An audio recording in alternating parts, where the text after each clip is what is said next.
Friday the 25th at 7 o'clock. We have Gloria Cummings Jones coming in with her trio of Elijah Gilmore, Ed Ridley, and Brad McGee. Three excellent musicians. They are definitely worth the price of admission, and you can pay at the door. So just want to give you that heads up. Come on through Larchmere Arts on Friday, April 25th, and get into some jazz. Of course, we'll be at Rudy's on the next day. So the Access Band performing at Rudy's, and that's absolutely free. And I also want to let you know about May 10th, so you can start marking your calendar. We are going to have George Lee. He's a magnificent, phenomenal poet from Cleveland who lives in Columbus right now, but he's also a visual artist, and he will be at Larchmere Arts on the 10th of May. And we got some other things coming for you, so stay tuned for all these developments. In the meantime, we have a brother who is coming to us all the way from West Africa, West region of Ghana. Takoradi is the city, I believe, based on the research. He is a chiropractor, and he is changing lives over there. He is an expat, so I think at some point he was living in America, but now he is living in Ghana full time and just enjoying all the things that go along with being in the land of sunshine and somewhere close to the equator, I would think. His name is Dr. Dean Nefer Seneb L, and he is with us on 360 Info Network today. So welcome to 360. Dr. L, how are you today, brother? Dr. D, can you hear us? I still can't hear you. Okay, he cannot hear us, but we can see him. And we hear him loud and clear. Yes, I can't hear. Okay, so we're gonna give him a chance to get his speakers together. Lynn, give us some background on brother Dr. Dean. Well, like I said, yeah, I met him in 2018 in Ghana, and he's like you kind of summed it up, doing some great work for those people up in the Cape Coast region. That's the region that he works in. He has two offices, one in Takoradi, and the other one is in around Cape Coast. And actually, Dr. Qua David Whitaker is one of his patients that he see from time to time. So the brother has committed himself to that particular region and helping folks. And he's a chiropractor, but he also puts in other modalities as well. So he's a well-rounded as far as we're dealing with energy and holistic approaches to healing. So he just don't deal with the chiropractic part of it. He combines it and put it all together. So it's a good brother and doing good work out there, you know, and helping our African brothers and sisters out there. Okay. Dr. Dean, can you hear us yet? I can. Can you hear me? Yeah, I can hear. Can you hear me now? We got you, brother. Wonderful, wonderful. Peace and blessings. Thank you for your patience, and I appreciate the introduction. Thank you kindly for having me. Yes, brother. I know, Vince, you want him to go to landscape on your video. Can you swivel your phone sideways? Maybe. If not, no problem. Me? Yes. Yeah. Me? Okay. Yeah, man, y'all. I'm not a techno roster, brother. I'm gonna see what just happened. Is that better? Oh yeah, that's it, brother. That's much better. That's good for you. Yes, yeah. Sir. Yes, sir. Yeah, you know, we've All right, had. Well, I'm gonna work with it. Yes, sir. We've had to adapt. You know, the pandemic brought us into a whole new world, and now, you know, everybody's living room is a television studio. So true and live it. you know, so we're really, technology is forcing us to be television production experts. So we'll get you together and we'll deliver quality. Thank you for your patience. Yes, and thank you. Now, you know, I've been here so long, brother. I've missed so much. Yeah, I've missed a lot in relation. Okay, he's having a little dead spot there. To like, you we're hearing. Yeah, we're hearing you now. The message is a little bit spotty just because of the nature of the internet, but we'll plug through it and we'll make sure that we fill in the gaps as we need to. So in Ghana so long.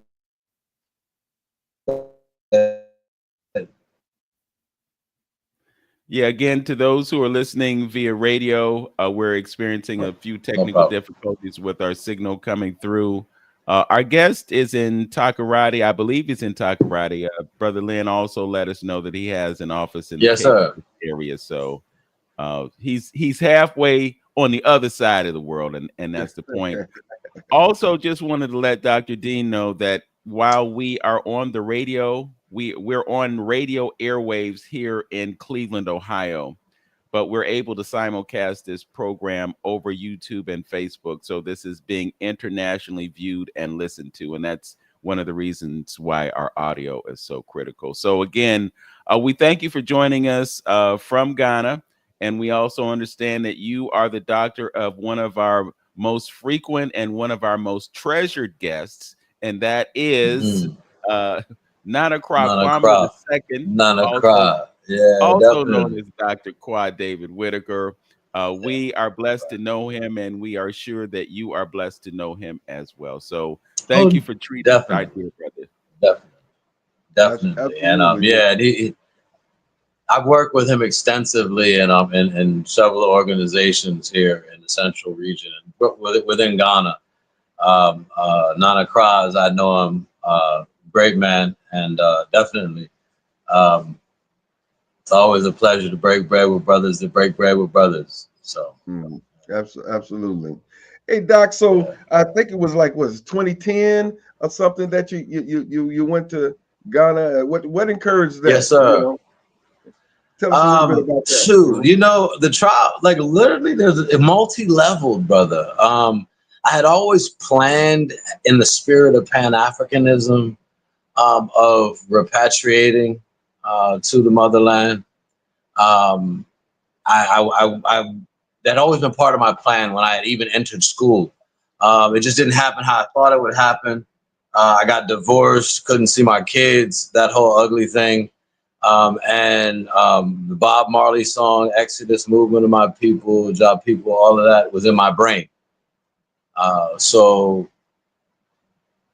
I did just that. I exited. You know what I'm saying? And I pressed, I pressed rewind on it, and I remixed the whole song, brother. And it's like I didn't let that experience and my American experience. I had a great American experience, by the way, but I didn't let certain components of the American experience that oftentimes get us trapped in it. I had options, man, and thankfully, being a doctor of chiropractic and having friends that knew the kind of person I was and my vision, we linked up. And I came over here. I was able to come over here in a really nice fashion, working for a top of the line company, seeing 150 clients a day, Man, come incredibly. on now. No, 150. brother, no 150. Yes, sir. It's so wild because I went from spending like an hour or 30 minutes with a client to a system where I spent, if you spent a minute, you spent too long. Like they were yelling at me because I was like trying to, do soft tissue work. And this place was simply about the adjustment, the power of the chiropractic adjustment only. And truthfully, my brothers, like I would tell you 99.9% of the people had positive results. And Mm, because the way the system was set up with the education, constantly education people on posture and lifestyle and, getting rest, getting relaxation, breathing, stretching, dancing, laughing, all of these good things that help the body heal, repair, and maintain normal function. Like that was such a part of it that the adjustment, people wore the adjustment well. I can spend 20 minutes with a person and I'm stretching them and doing all this and everything. And then they put their wallet in their back pocket. They lean back in their chair. They cross their legs. They lean to the side. Like everything that I told them in relationship to being posturally upright so the power within the body can heal and flow, that will go out the window. I've spent a long time with them, working on them myself. But when they've activated in their mind the idea of what they need to do, like there are pillars that support the central nervous system. That's like diet or nutrition, rest and relaxation, a positive mental attitude, and what is it? Exercise, rest, and relaxation, positive mental attitude, and I say exercise. Yes. You didn't mention diet. You didn't mention diet. That's it. Nutrition. When I said nutrition, I was saying diet. Definitely. Okay. Yeah, definitely. But so diet, rest, relaxation, positive mental attitude, and exercise. So all of those support the central nervous system, like holding up a table. You understand? And because we were constantly educating people, I've always constantly educated people with regard to that. But they were spending so much time hearing and being and having lessons and having workshops and stuff that they would wear the adjustment well. And I would tell them to stretch and they would do it. When I spend 20 or 30 minutes with a person, it's like they're counting on me to stretch them now. They're counting on me to do the work. And my friends, that's when you surrender your real power to heal, because the real power to heal is inside of you. And it's like, it's not health is not something that somebody can give you, man. It doesn't come in a pill, a potion. It's not magic, it's a process.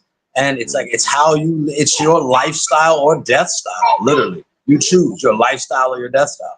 When you get them baby back ribs, that's not in the lifestyle category. You understand? I mean, it might be a part of your death style. We all compromise, man. You know what I'm saying? I also think that I know people that were strict vegans and this and that and this diet and that diet. Man, listen to your body. Listen to your body. And be sensible. If it really takes four times the energy to digest meat, and you can feel it, you get sluggish when you eat certain food. You should avoid that. It is draining you for a reason. You understand? Food that gives you life and energy and power. That's what we need to put in our body. Speaking of which, I want to tell you guys about something that's in Ghana, man. No lie. Listen, this stuff is called a tedre, or tiger nut. Oh yeah. Oh yeah. Yes, sir. Oh, yeah. Yes, sir. Yes, Yes, sir. Yes, sir.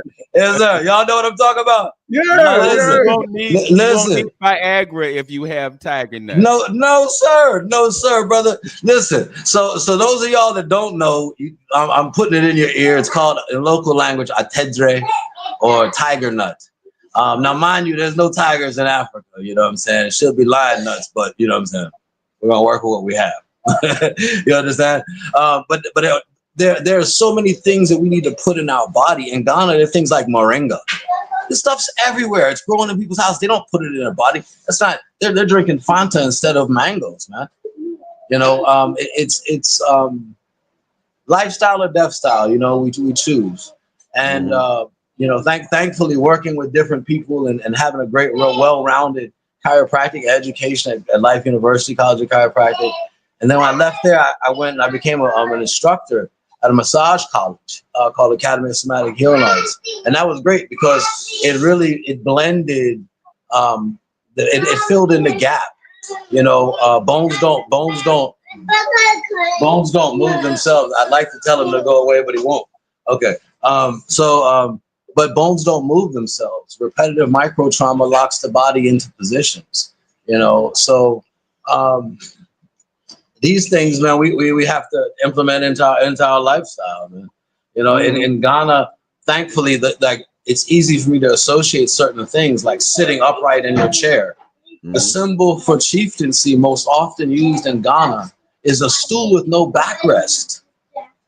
Excuse me. Hey, go. I need you guys to go. Please. Thank you. I love you. Go. Please go. Thank you. All right. Sorry about that. I have 7 children and like 6 of them in the room right now. They're doing quite well. Okay. Please. Okay. Please. Call.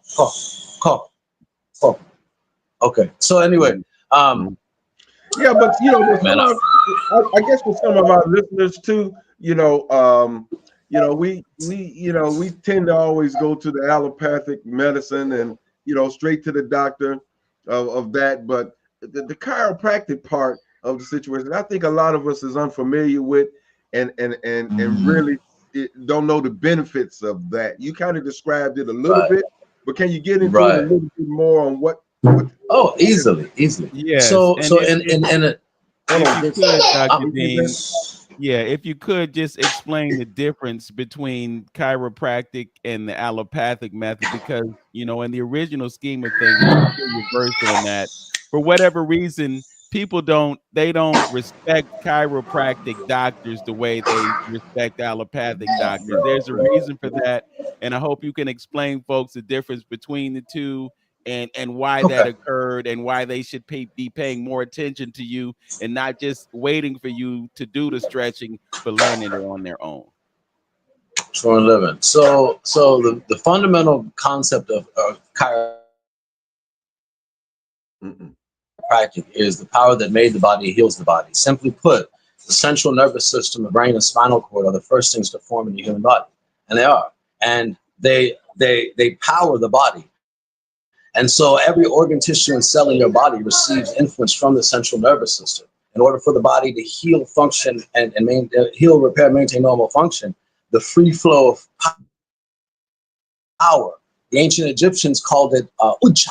So they would say ankh, ucha, seneb. In Ghana, they say unkwa, apomedzin, apomedzin. In English, you say life, vitality, health. So the flow of vitality from the central nervous system throughout the body allows the body to heal, repair, maintain normal function. The blood wouldn't flow if the heart didn't pump.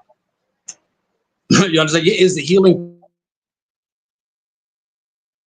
and that's why osteopathics are right to a degree. The healing power is in the blood, and chiropractic is saying the healing power is in the ability of the nerves to send impulses throughout the body and receive messages. So clear the body clear of nerve interference.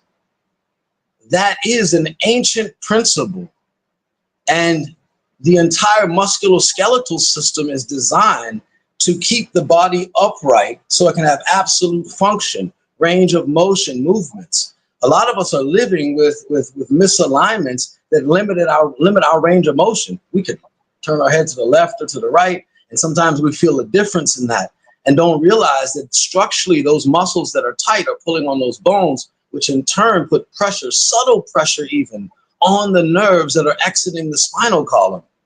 These things cause misalignments, the misalignments cause malfunction in the body. Example, everyone's using cell phones right now.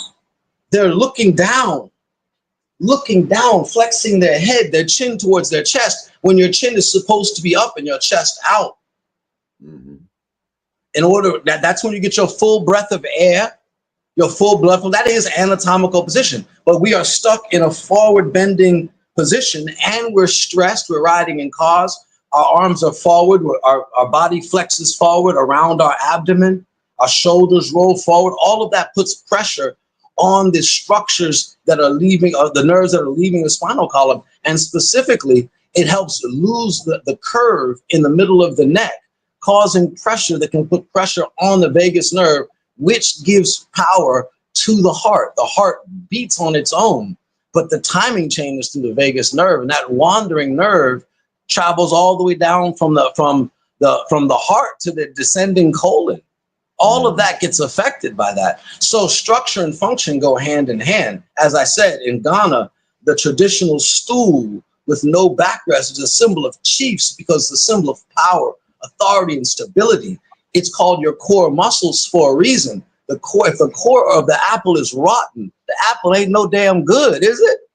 No, if the core is rotten, and so most of us, our core is rotten. We got fat growing around our abdomen. We can't do planks. We can't do pull-ups.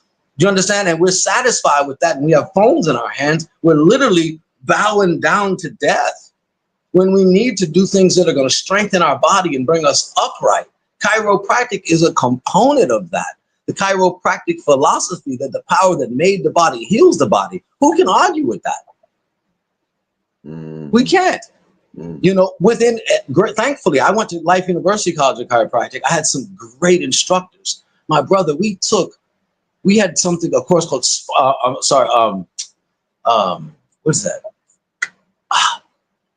I'm having a brain fart right now, man. But anyway, it's the whole concept of natural hygiene.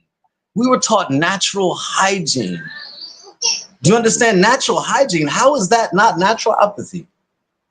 How is that not homeopathy? You understand me? Because it's all about balance. How is magnetic? There's poles in the body. That's guaranteed. There are vibrational forces in the body. The caduceus that we see, that staff, that's your body. You have, listen, you may find yourself putting your, especially if you're a married person and you're cuddled up and your feet get up underneath your wife's feet or on top of her feet, and you realize it's like a hug down there too. You understand me? I'm saying from the top to the bottom, brothers, we are charged.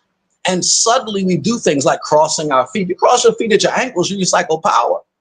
You can sit up, right? Your knees should be equal to your hip bone, making a 90-degree angle. You cross your ankles. That's gonna recycle power. If you make a fist, you're holding your clenching power. If you open your hands, you're releasing power. That's real.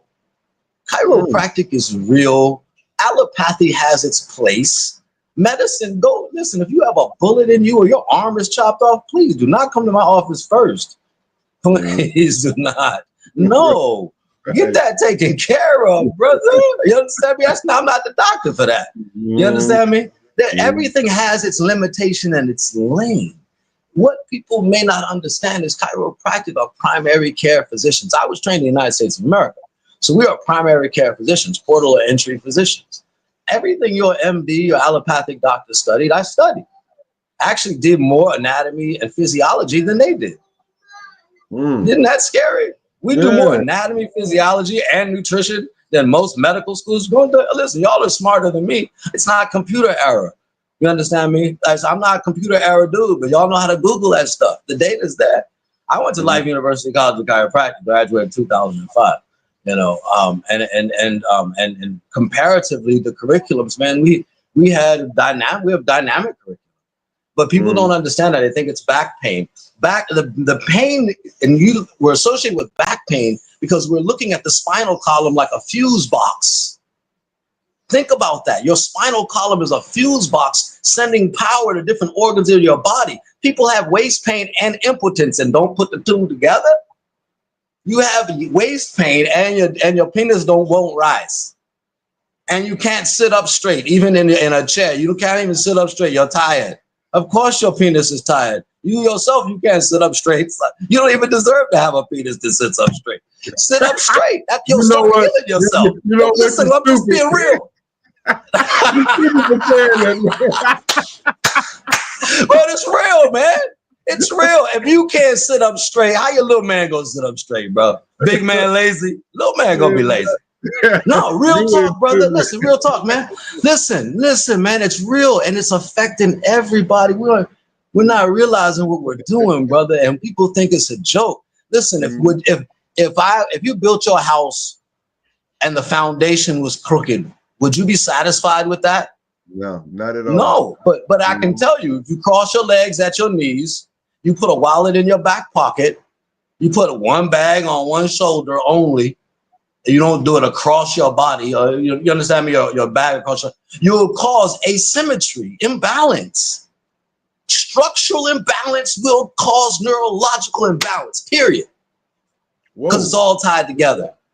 And if you couple that with Coca-Cola and pizza, man, you're a dead man.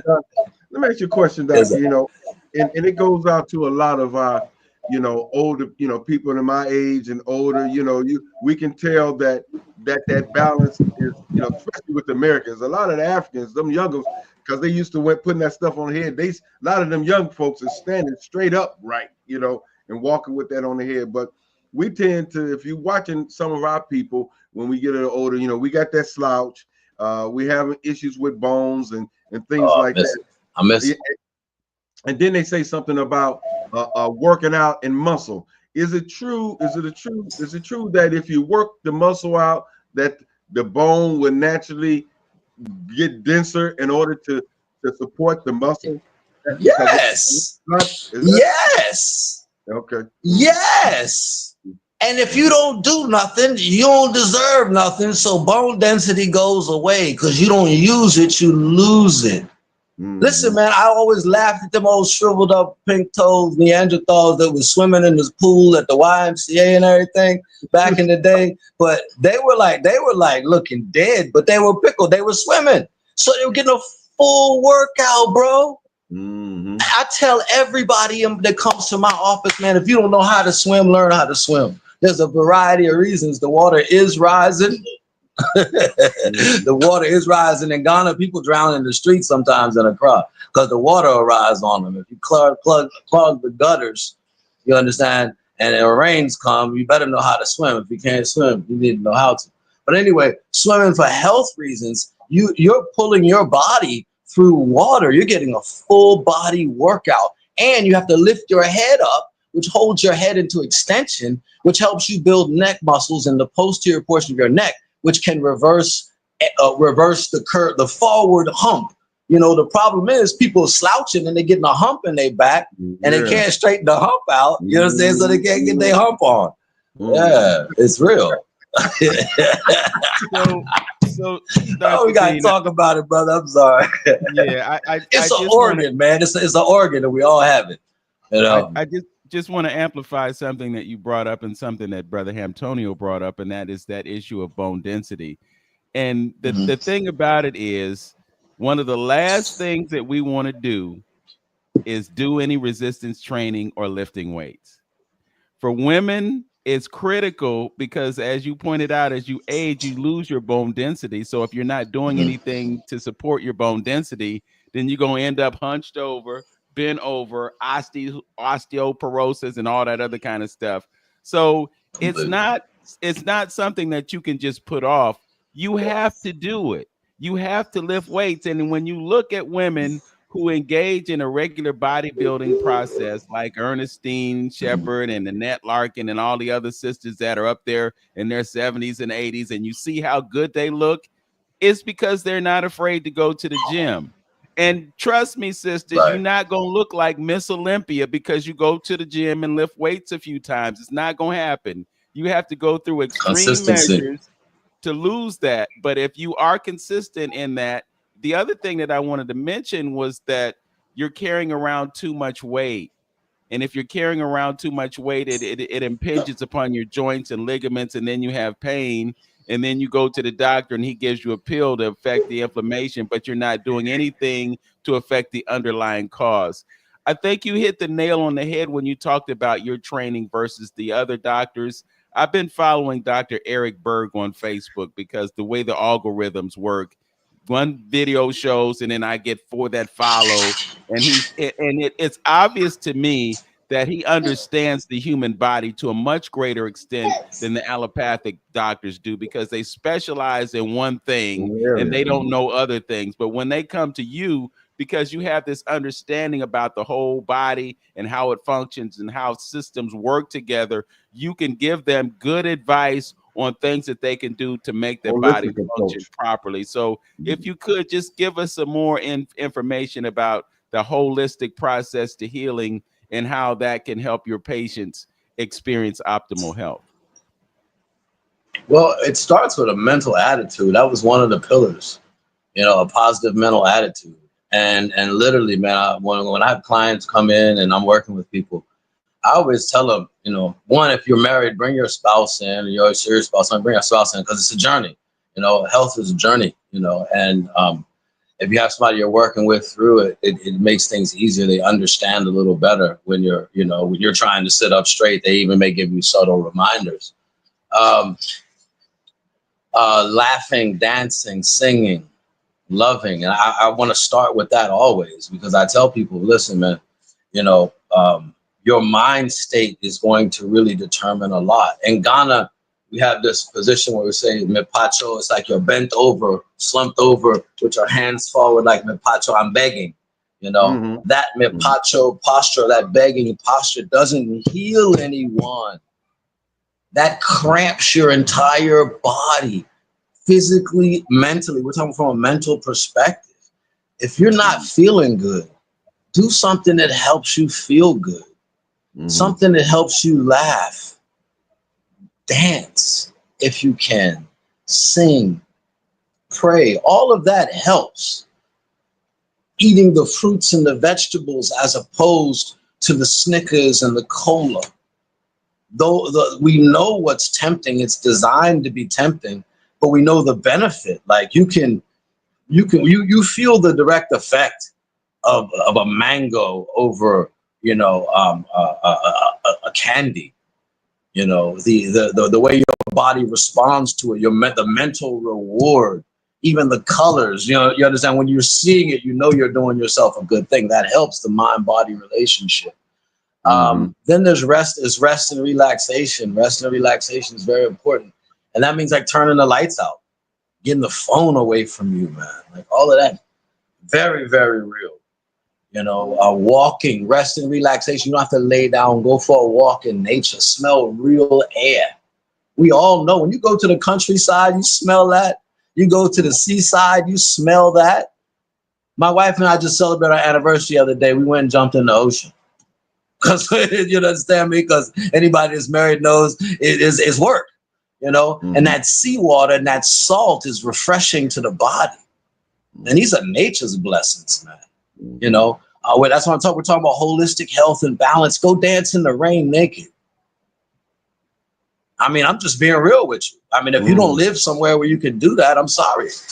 Go on vacation. You understand me? Go somewhere. When you come to Ghana, dance naked under the moon, under the stars. Drink some coconut water, man. Come on. You know, literally. And I'm here and I tell people this all the time.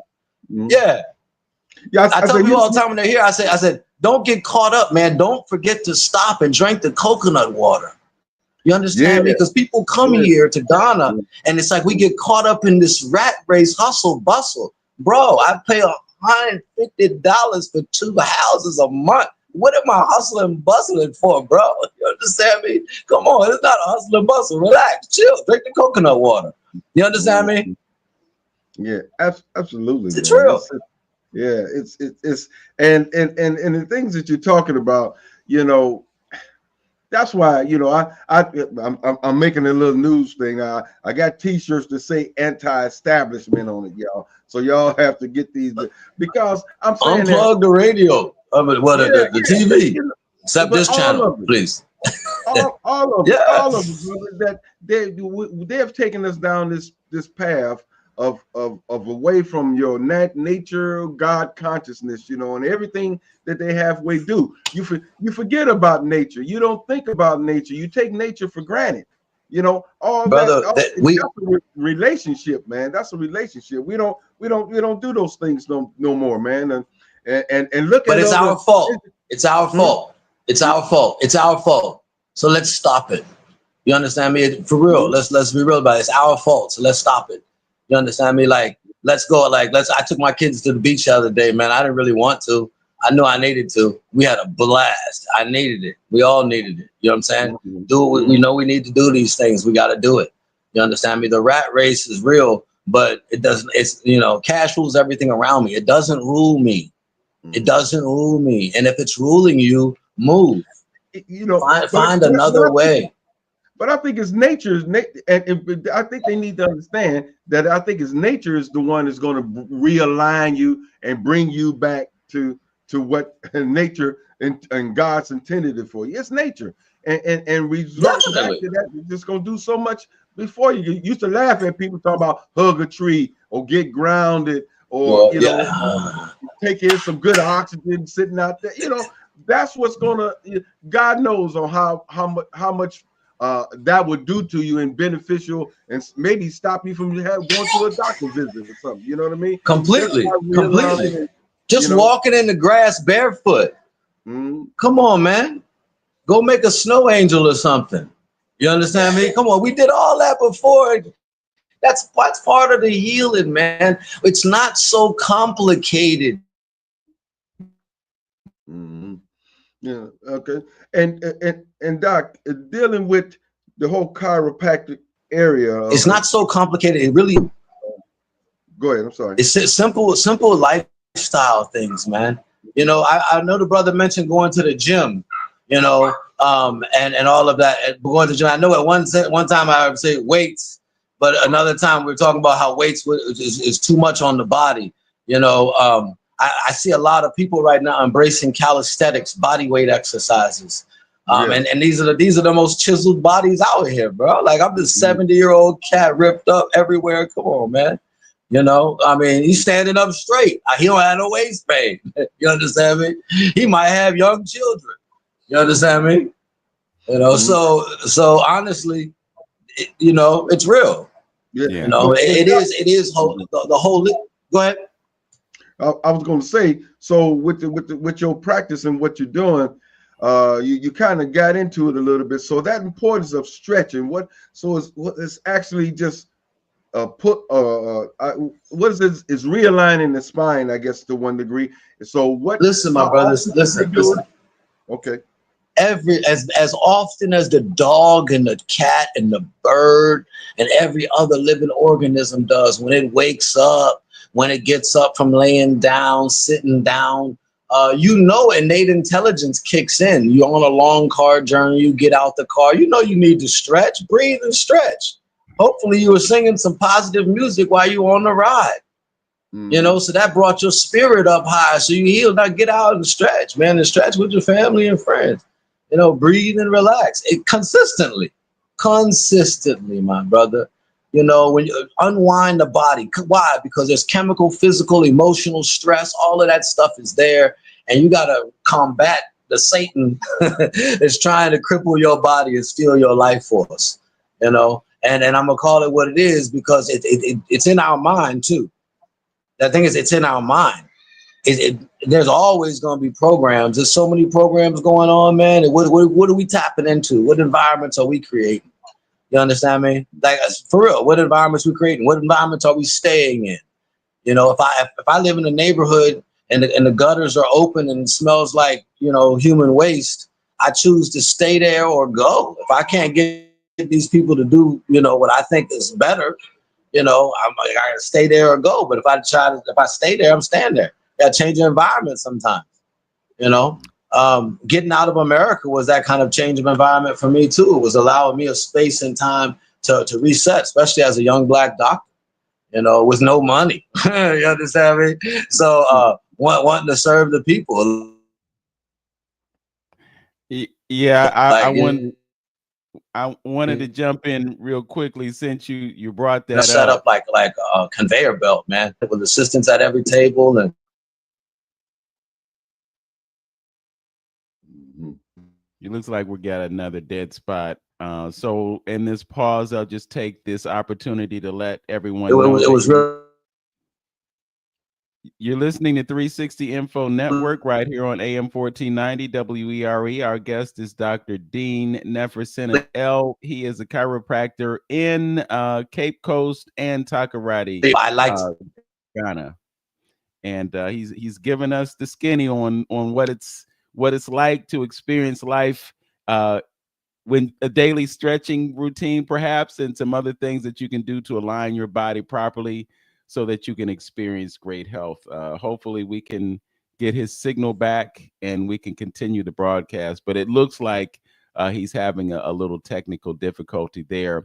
I also wanted to mention, you know, what was brought up about bodybuilding because Antonio, you know, some folks go to the gym every day, they eat 4 or 5 meals.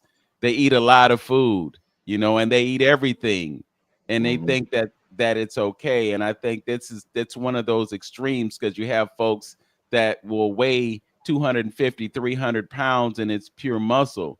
You know, we don't necessarily need all that muscle. And as Dr. Dean mentioned, you can use body weight exercises and be shredded.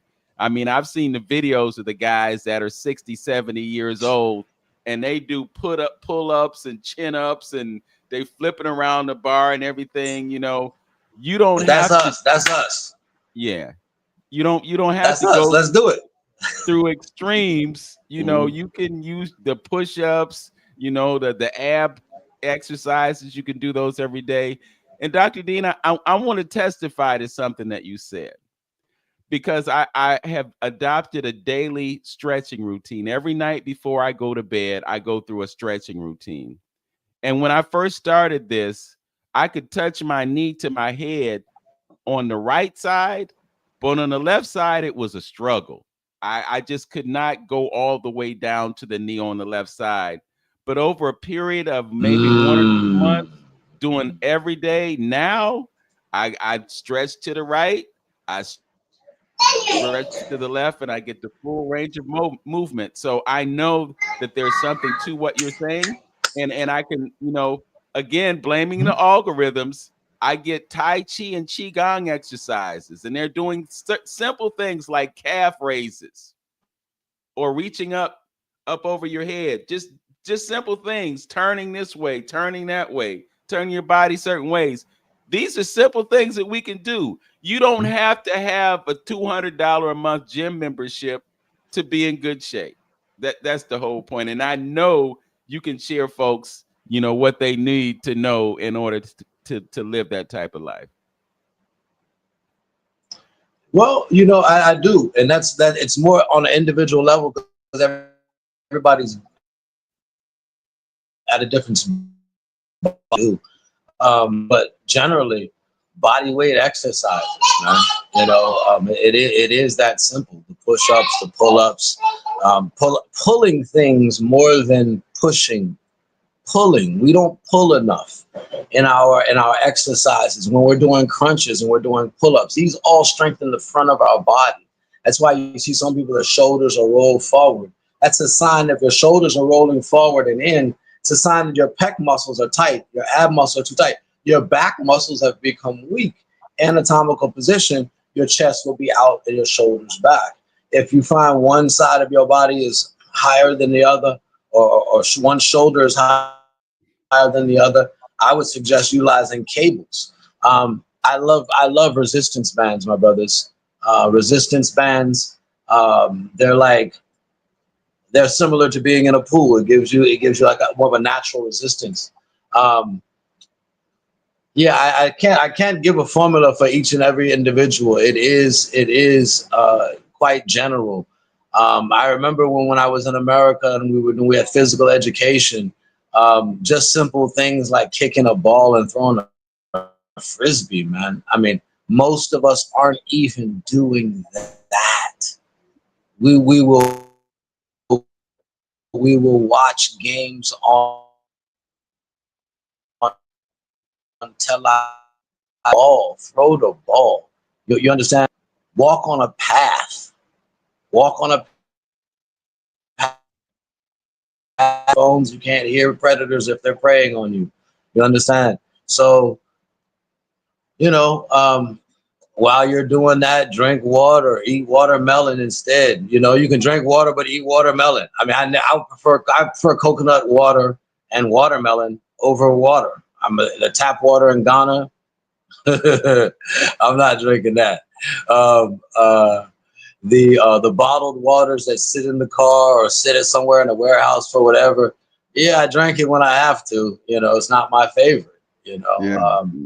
So the best source of hydration is going to be from fruits. So fruits that are in season. It's the same thing of positive mental attitude. I had somebody come to my clinic the other day, and I was playing some recitations of the Quran. It was beautiful to me, and the room was very relaxed.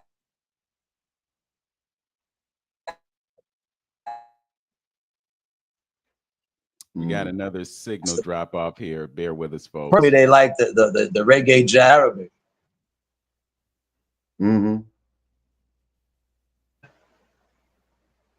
Yeah, I can. We chopping, but hey, I can see how that music definitely plays a major role in all of that. I'm sure.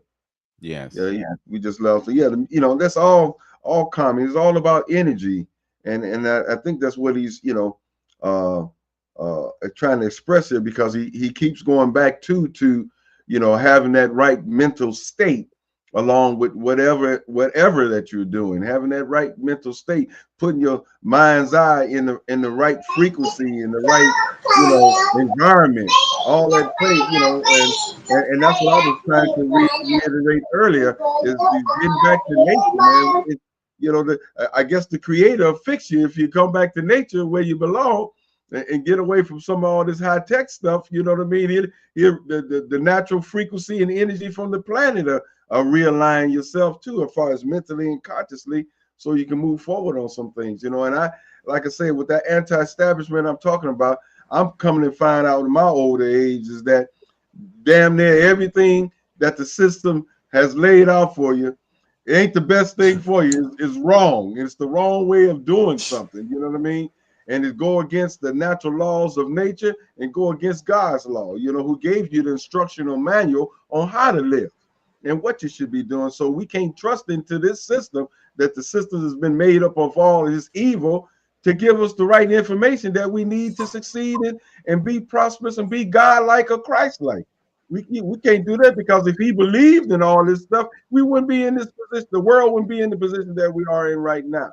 So we got to go out and seek out another way of doing some things, because apparently it ain't right, because we got a bunch of hospitals and sick people all over the place. And so evidently something we are doing wrong. Yes. We're You're listening to not growing our food. We're not growing our food anymore, and that's a big component of it. Even the process of going outside and toiling in the soil is healing. It connects you with nature. We've become so plastic that it's commonplace for people to take rubbish and throw it on the ground. Like we've literally lost our minds. We are not natural anymore, and we need to return to that natural nature that you're speaking of, my brother. And that is the formula. And like I said, we get up, and the dog and cat get up and stretch, but we don't, and they're our pets. Anyway. Yes.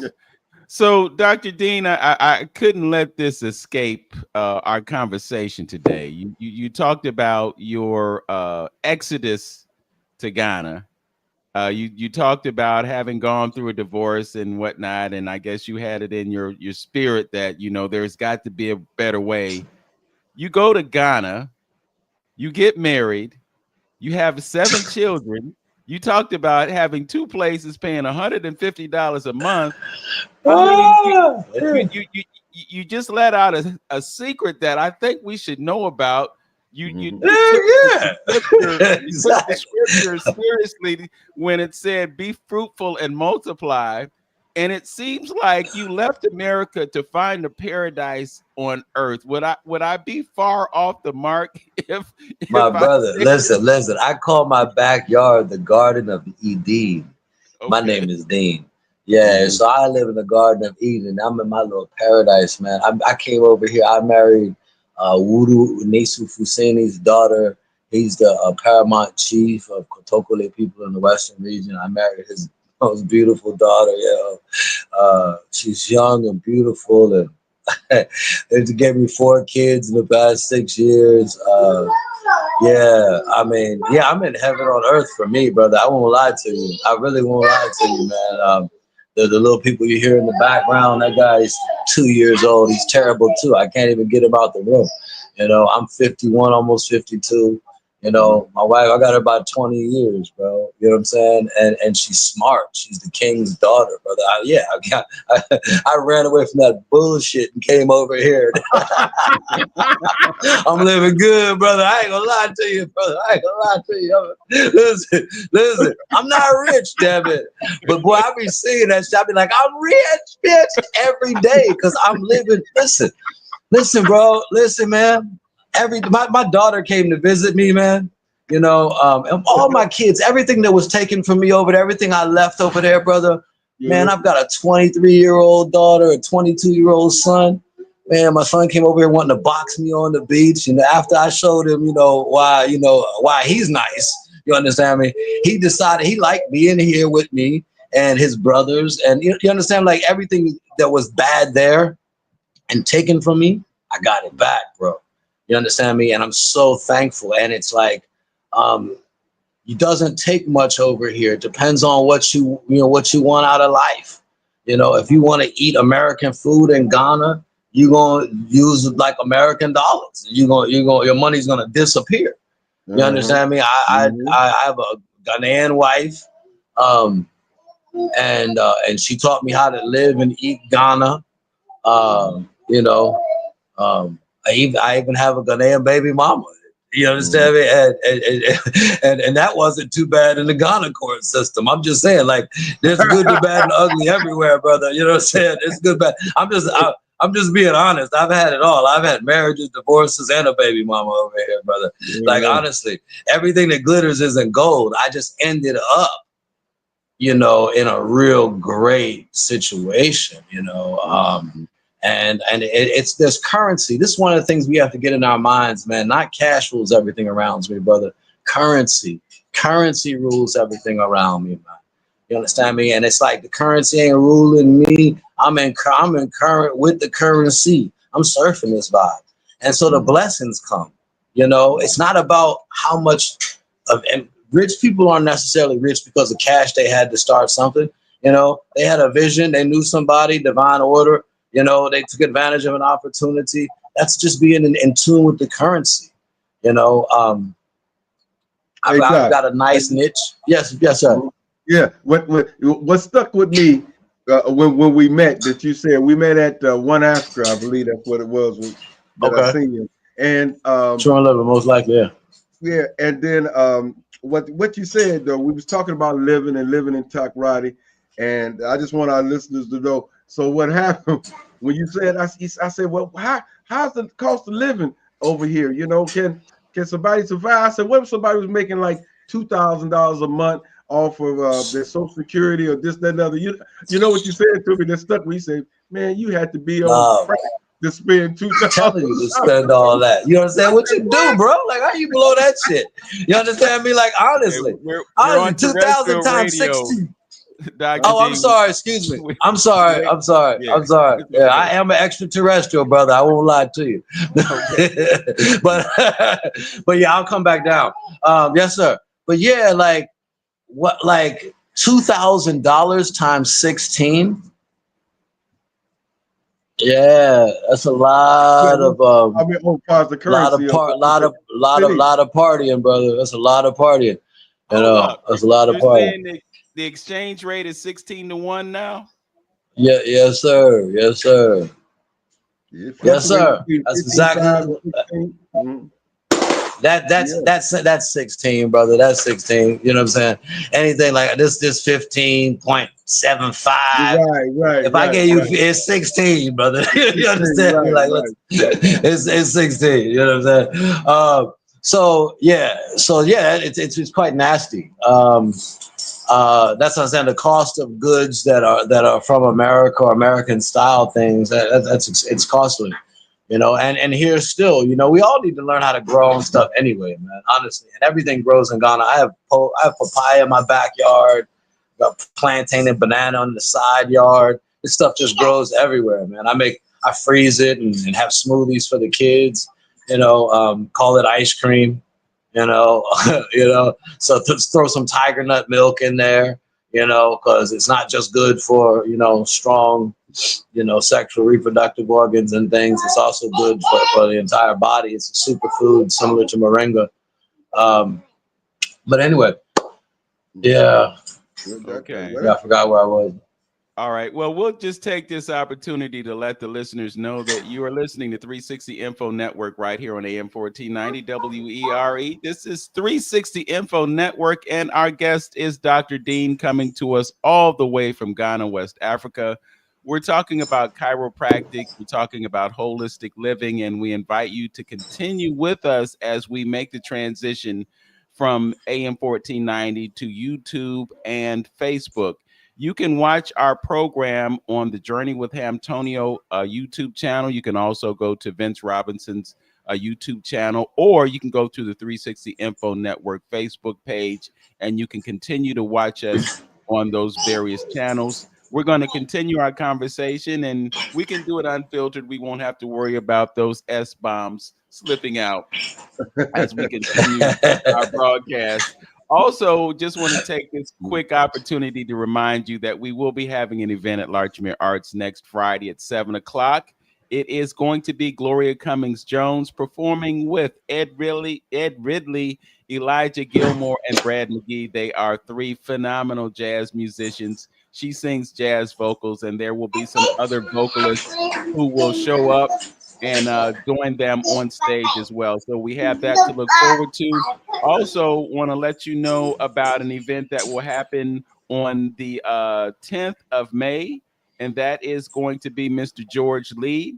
He is a poet and visual artist who will be coming up from Columbus to join us on stage. We'll have an open mic for that event as well. so you can come in and get in on those festivities. Promises to be a good time. We're going to develop a full calendar for Larchmere Arts, so stay tuned for some things that will be happening in the spring and summer. And just so you know, we're talking about doing the Larchmere Cultural Arts Festival in July. So we'll have more information for you as that materializes. Brother Hamtonio, any quick announcements you want to make before we transition to our online broadcast?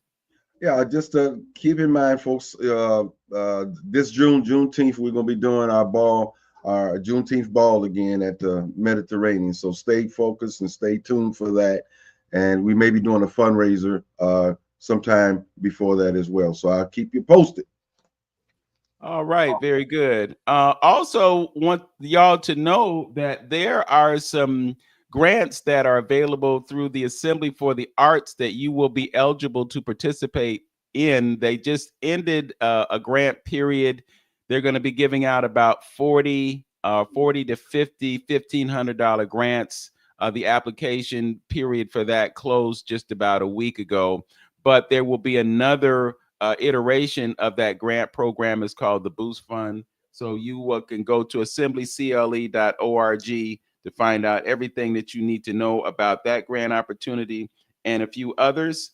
Also, just want to take this time to acknowledge our engineer, Mr. Tone Harley. Tone be on it for us every Saturday. He wasn't with us last week, but the person that he sent in his stead took care of us, and we really appreciate that. Thanks to him, we're able to do radio and online at the same time. So big ups to Mr. Tone Harley. As always, know yourself, love yourself, be yourself. Make today your absolute best day, y'all. Peace. Peace. All right, we are exclusively on YouTube and Facebook. This is 360 Info Network, the online version. We have with us Brother Hamtonio, and we also have with us coming all the way from Ghana, West Africa, Dr. Dean. The full name, I saw it online, so, you know, I see there's a comedic element to your existence, and I think that adds to your credibility because you know a little something there, Dr. Dean. We appreciate that. And we also want to acknowledge the fact that you made a successful transition from life in Babylon to life in the Garden of Eden. Eden. I like that. You know, you got the fruits and vegetables growing up around you. You can can and preserve and, you know, just have that abundant supply of fresh fruit. You know, I'm wondering, Dr. Dean, you know, Mr. Bill Gates took his brand of agriculture to different parts of the world, India, Africa. When he brought it with him, it just kind of ruined everything. And then on top of everything else, you had Monsanto. I call Monsanto Satan. You had Satan come in and say, okay, we want you to use these seeds. They're not heirloom seeds. They're genetically modified seeds, and you'll have to come to us every year and buy new seeds instead of having your own abundant supply. And for whatever reason, some farmers thought that that was a good idea because they got a new cell phone or a new laptop or something. I don't know what happened, but how are things over there now with respect to the organic aspect of food, and are they staying on top of things to maintain the integrity of the food that's grown in that country? I'm just curious. You're muted. You're muted, Dean. Hold on. He's unmuted. Okay. All right. The answer to your question, no. There's chemicals on everything. It's ridiculous. And now it's GMO as well. There's the agrochemicals over here is disgusting.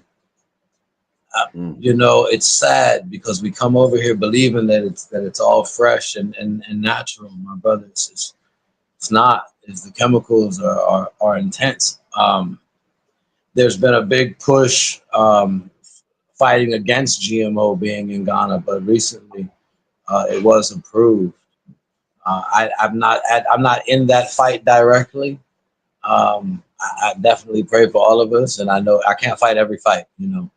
But that fight is there and it's happening, but we're losing. In the we don't know. In the new government is different now. I'm gonna tell you, like, honestly, I am honestly feeling good things about the new government. A lot is shifting in Ghana. I was contemplating leaving, and now I'm like, nah, I'm here, I'm good. You know, just having like, yeah, I was contemplating leaving with our past president. Ghana's really taken a big fall. I mean, when I came here, it was the exchange rate was 1 to 1.5. Ghana CDs to US dollars to Ghana CD. Now it's 1 to almost 16.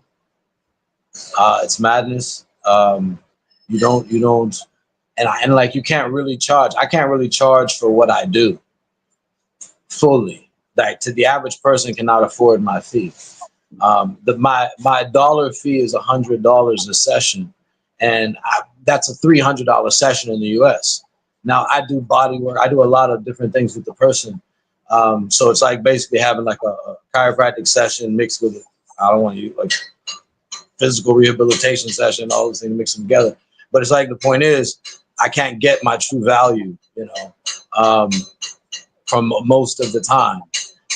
But yet everything at the mall is priced dollar value. So it's like someone will pay 20,000 Ghana CDs for a TV, but it's hard for them to put that onto their health, or for them to buy food that would be organic. I go to an organic market in Cape Coast, and we can, you know. I encourage people to start their own gardens. I mean, and you know, I also encourage people to get the hell out the cities. You know, we need to be country folk again. You know, we were real men and women when we toiled in the dirt. You know, when we had pickup trucks and stuff. To be honest, man, we don't have to get all dirty like that. You can sharecrop. You understand me? Like I want to build my farm like Pharaoh built the pyramids. You understand me? I don't want to lift the block myself. You understand me? Unless I want to get dirty. You understand? So, you know,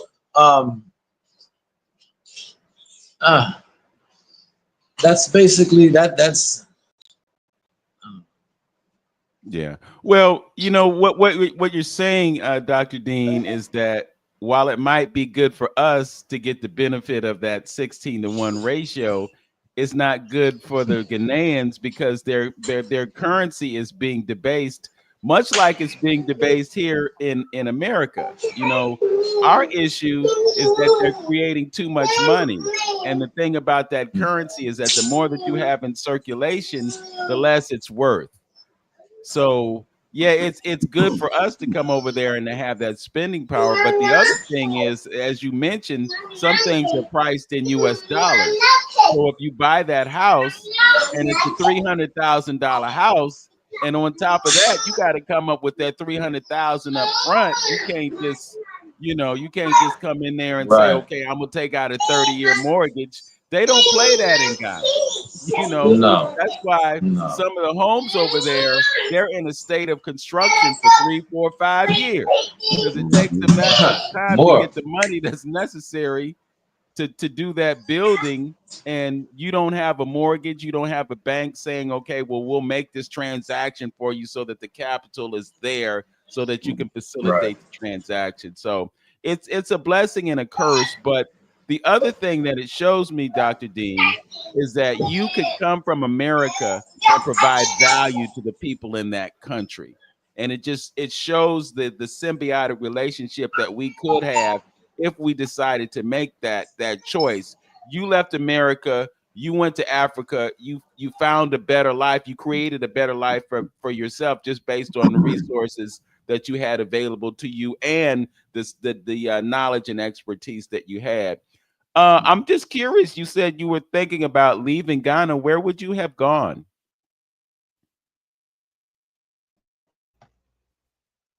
It's Look like he like froze again. up. Yeah. And these are things that we have no control over. I mean, it's not like we sitting at controls and we can turn the dial up and bring ourselves back up. Yeah. But like, but that's something like my brother said too. You know, you still got 54 countries in Africa. You back with us, Dean, Dr. Dean? Yeah, I think I'm back with you now. Yeah, I'm Yeah, here. go ahead and ask what you say, Ruben. I was just asking if you were entertaining thoughts of going somewhere else besides Ghana. Where would you have gone? Within Africa, hmm, I was looking at Rwanda for a while. A lot of people transitioned from Ghana to Rwanda. Mm-hmm. But another place people try people transition from Ghana to, brother. What? Belize and Costa Rica. Like, hey, nah. Listen, there's a component of us that has to come to the realization is we are American as much as we are African, my brother. And some of these folks are definitely not. We're not from their village. You understand me? And you don't want to be. You understand? Uh, and I'm being real with you. It's like fitting in here. Fitting in here is not you. You're not going to do it. Even if you get installed, you're not fitting in. They installed you for a reason. Your children may fit in. And that happens. We pray for that, but oftentimes, we marry people and they're Eurocentric. They tell us they're Afrocentric, but you really find out that they're Eurocentric, and they want their kids to speak English and all of those things. Um, so that's some of the complexities. Some of the complexities here. You have to forgive me. I got a lot going on in my mind right now, brother. So it's hard for me to stay on subject. So if you could prompt me from time to time, I appreciate it. Yeah. Well, you bring up a really good point about Africans being Eurocentric because African Americans are Eurocentric too. We practice a Eurocentric version of Christianity. Yeah, If yeah. if you I think we suffer from. We're going through a lot right now, man, and I think that we as a people, and I'm classifying myself, whom is classified as an Aboriginal American. I'm an Aboriginal American. I'm a Ghanaian citizen, um, and I'm a Moorish American. I don't classify myself as an African American, but I know exactly what you're talking about, and I'm not non-African either. You understand? It's about political status.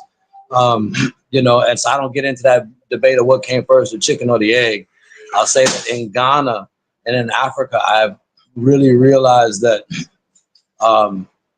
we are so uniquely American. We have a walk, a talk. Brother, I can see Americans from down the road, brother. I can see how they move. I can see, you understand? It's in the air. It's a vibe. As Bob would say, a natural mystic, and it's beautiful. It is beautiful. Like I used to tell people, don't like men when I first got there. I'd say, don't bring sand to the beach, man. All these beautiful ladies, little waist, big booty, all that good stuff.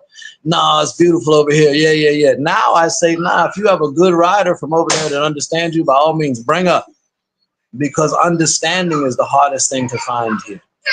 Understanding is the hardest thing to find.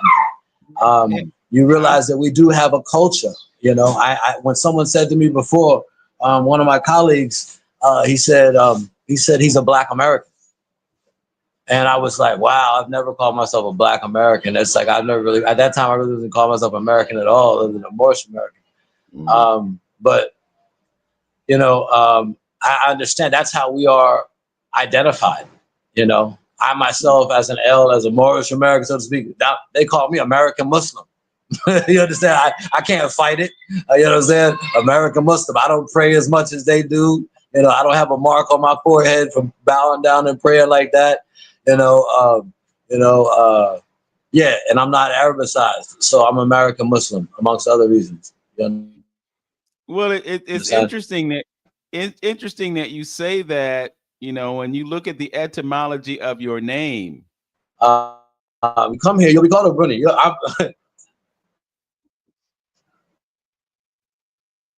I think I heard him say a Bruni, and I know what that means, and I'm sure you know what a Bruni means too. I'm just thinking and digesting the fact that the brother's name is Nefer Seneb El, and that's very African if you look at the Kemet roots of that. Oh, And then, completely.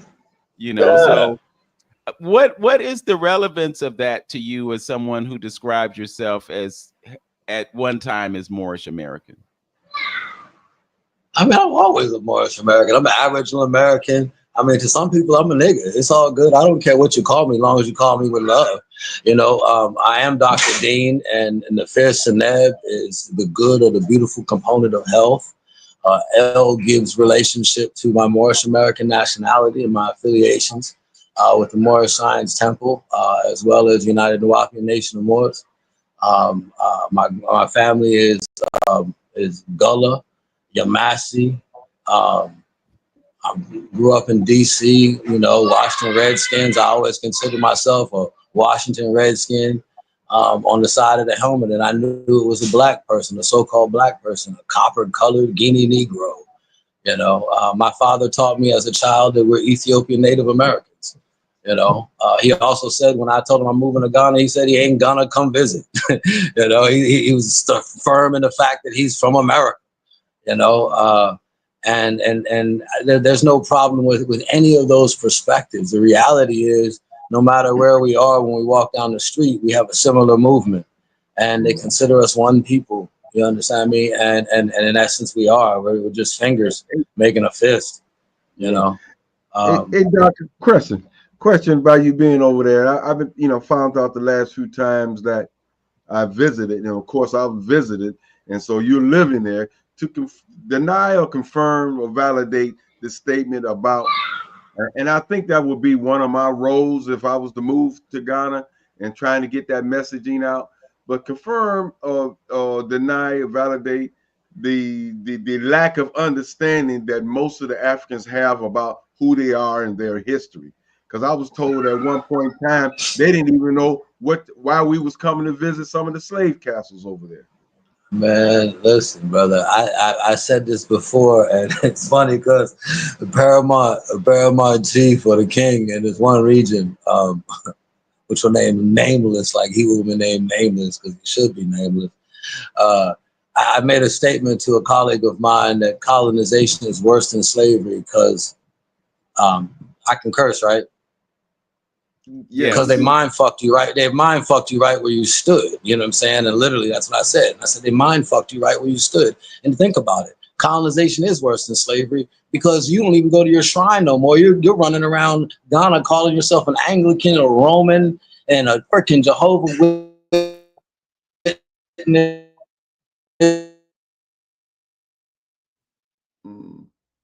I think they got mad because we were telling the truth, Lynn. They just can't let this out, so they got to scramble the signal so folks can't That's hear on the that truth. when I said.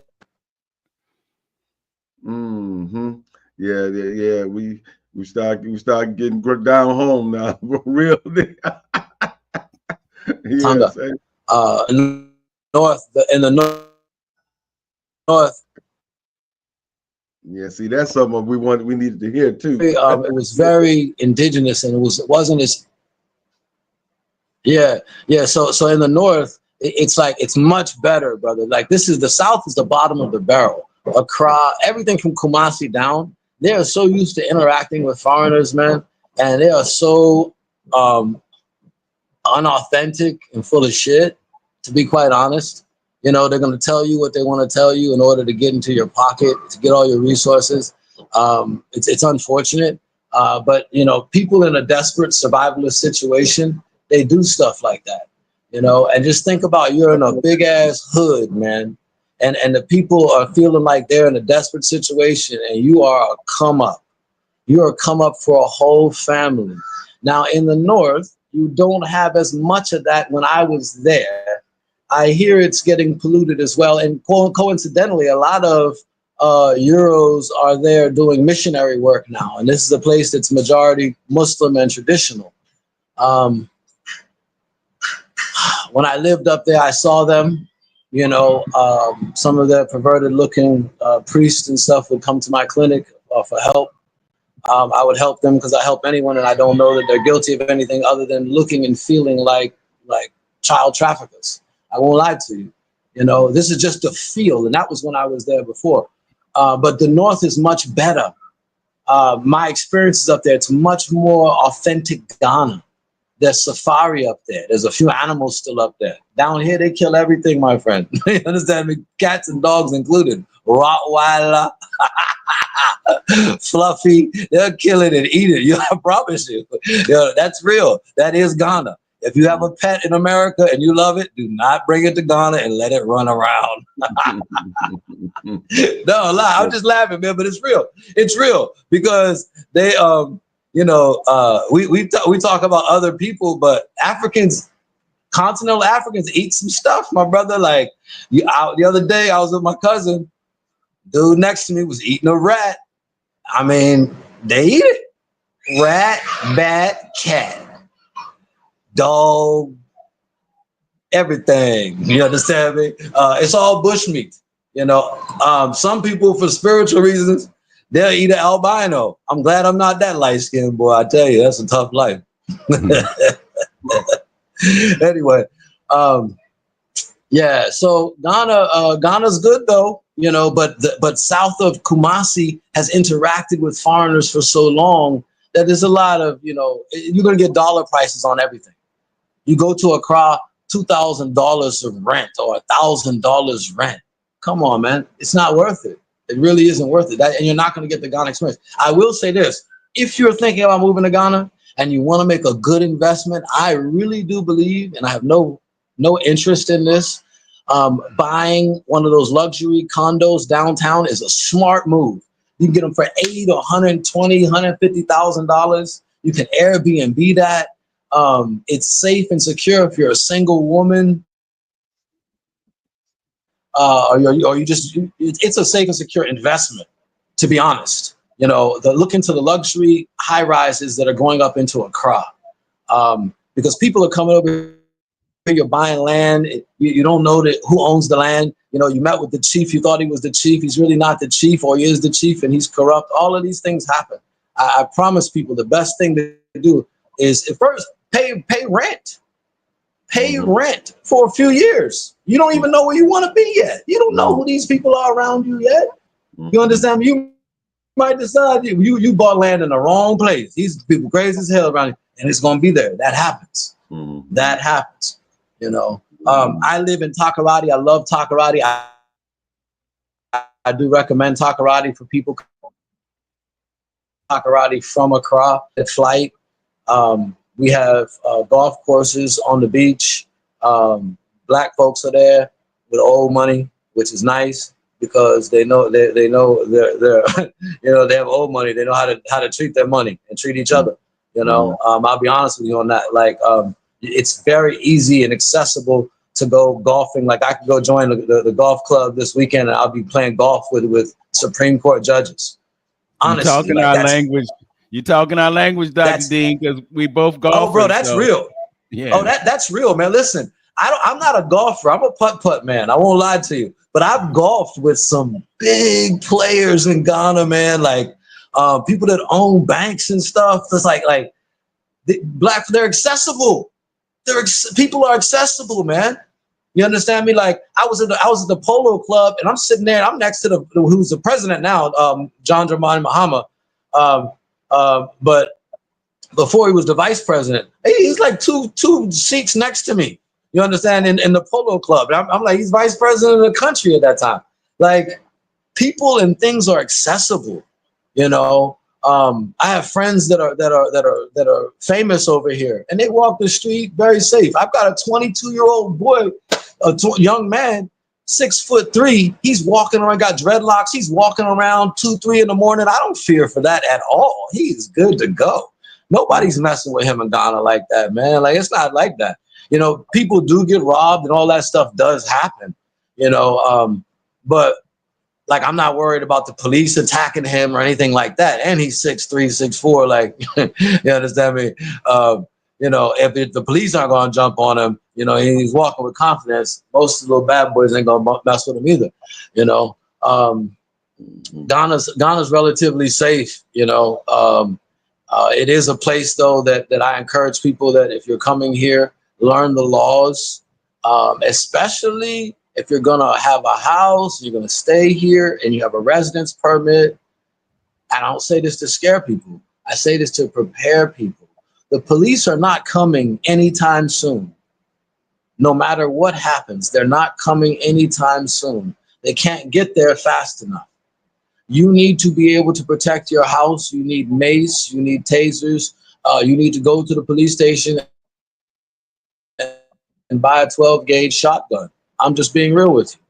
I'm a father of 7 in my house. I have Rottweilers and shotguns. I don't hopefully have to use any of them. The dogs bark, so everything is cool. But people should be prepared. You understand me? Like, the laws are there on the books. There was a time when people were telling me, "Don't bring that gun mentality to Ghana." Silly rabbit. The laws are on the books. The laws are on the books in Ghana, and all you need is a resident permit. You don't have to be a citizen. You have to have a residence permit, and then you can go and get a firearms license and protect yourself and your family. Police response time is no time soon, my friend. Maybe 2-3 hours. They'll get there after they take a taxi. You understand me? It's not. You understand me? And people to come here and they move far out. And you move. I know people that are single women, Black women that have moved far out. You don't do that. You don't speak the language. You are. That's not intelligent, man. But see, a lot of times people come here too with a Holy Ghost theme. The Spirit brought them here, and I love that. That's great. The Spirit needs to tell you to think sensible. You don't know these people. You need to be around people. Like I say, rent. Find out the areas you want to be in. You understand me? If you have a certain standard in America, everything is available in Ghana. Air conditions in every room. Everything is available. Everything. It's all here. It depends on how much you want to spend. How you want to live your life.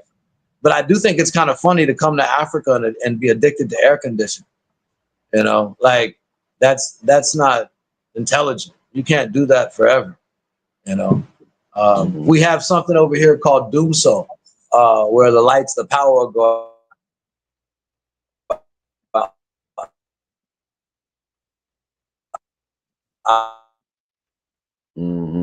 especially if they don't have power. Some a week or two with no lights. Sometimes no lights, no water.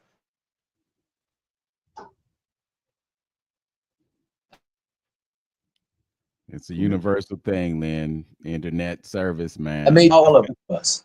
You back with us, Dean?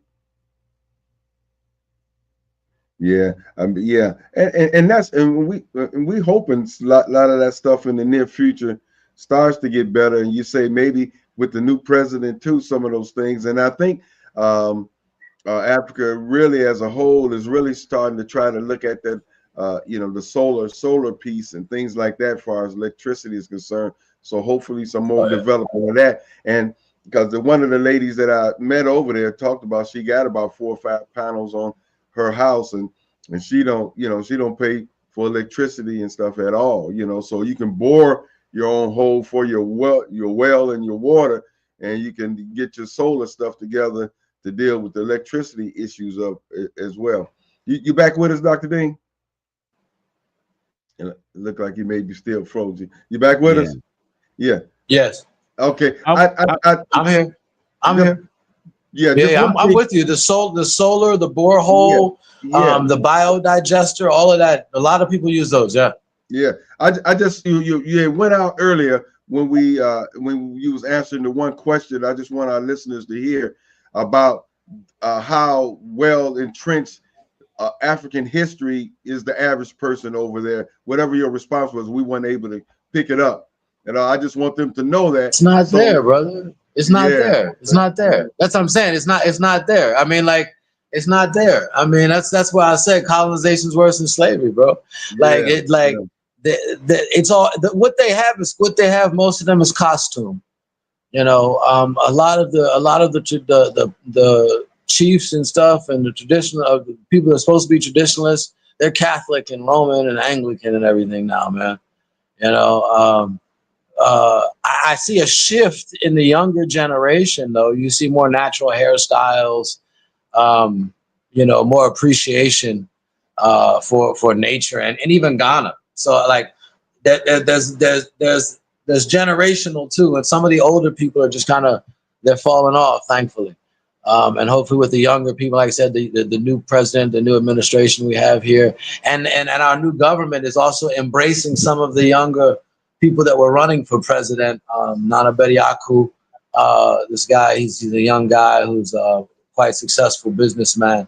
A lot of the young people were feeling him, but from what I've heard, he's working with the president now and kind of getting some mentorship, I think, which is helping bridge the gap because Africa in itself, the youth are going to take over soon.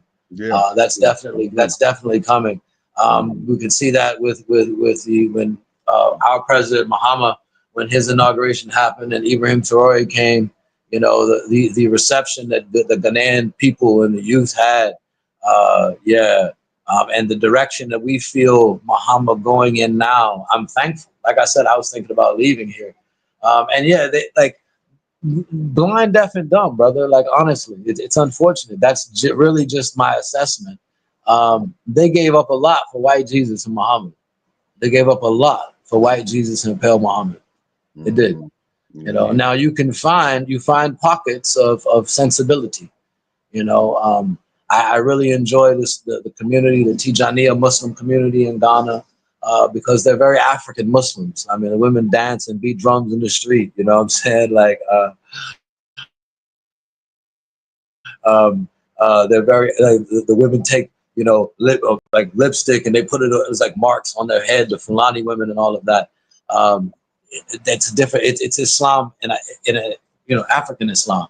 You know how it should be, I think.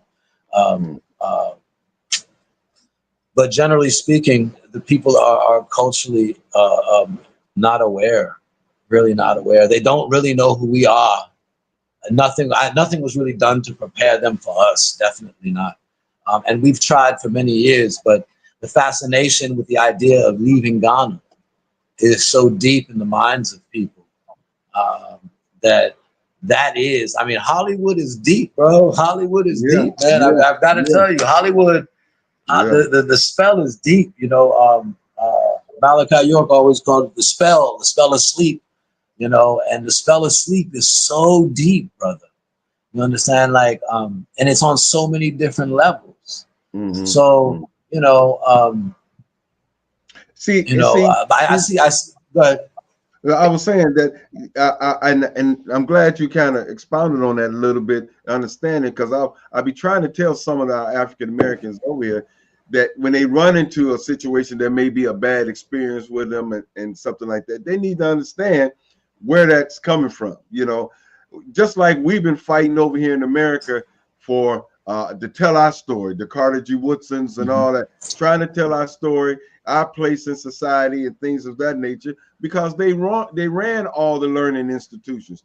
The same thing, like you just said, with colonization. Why would they teach their history to them?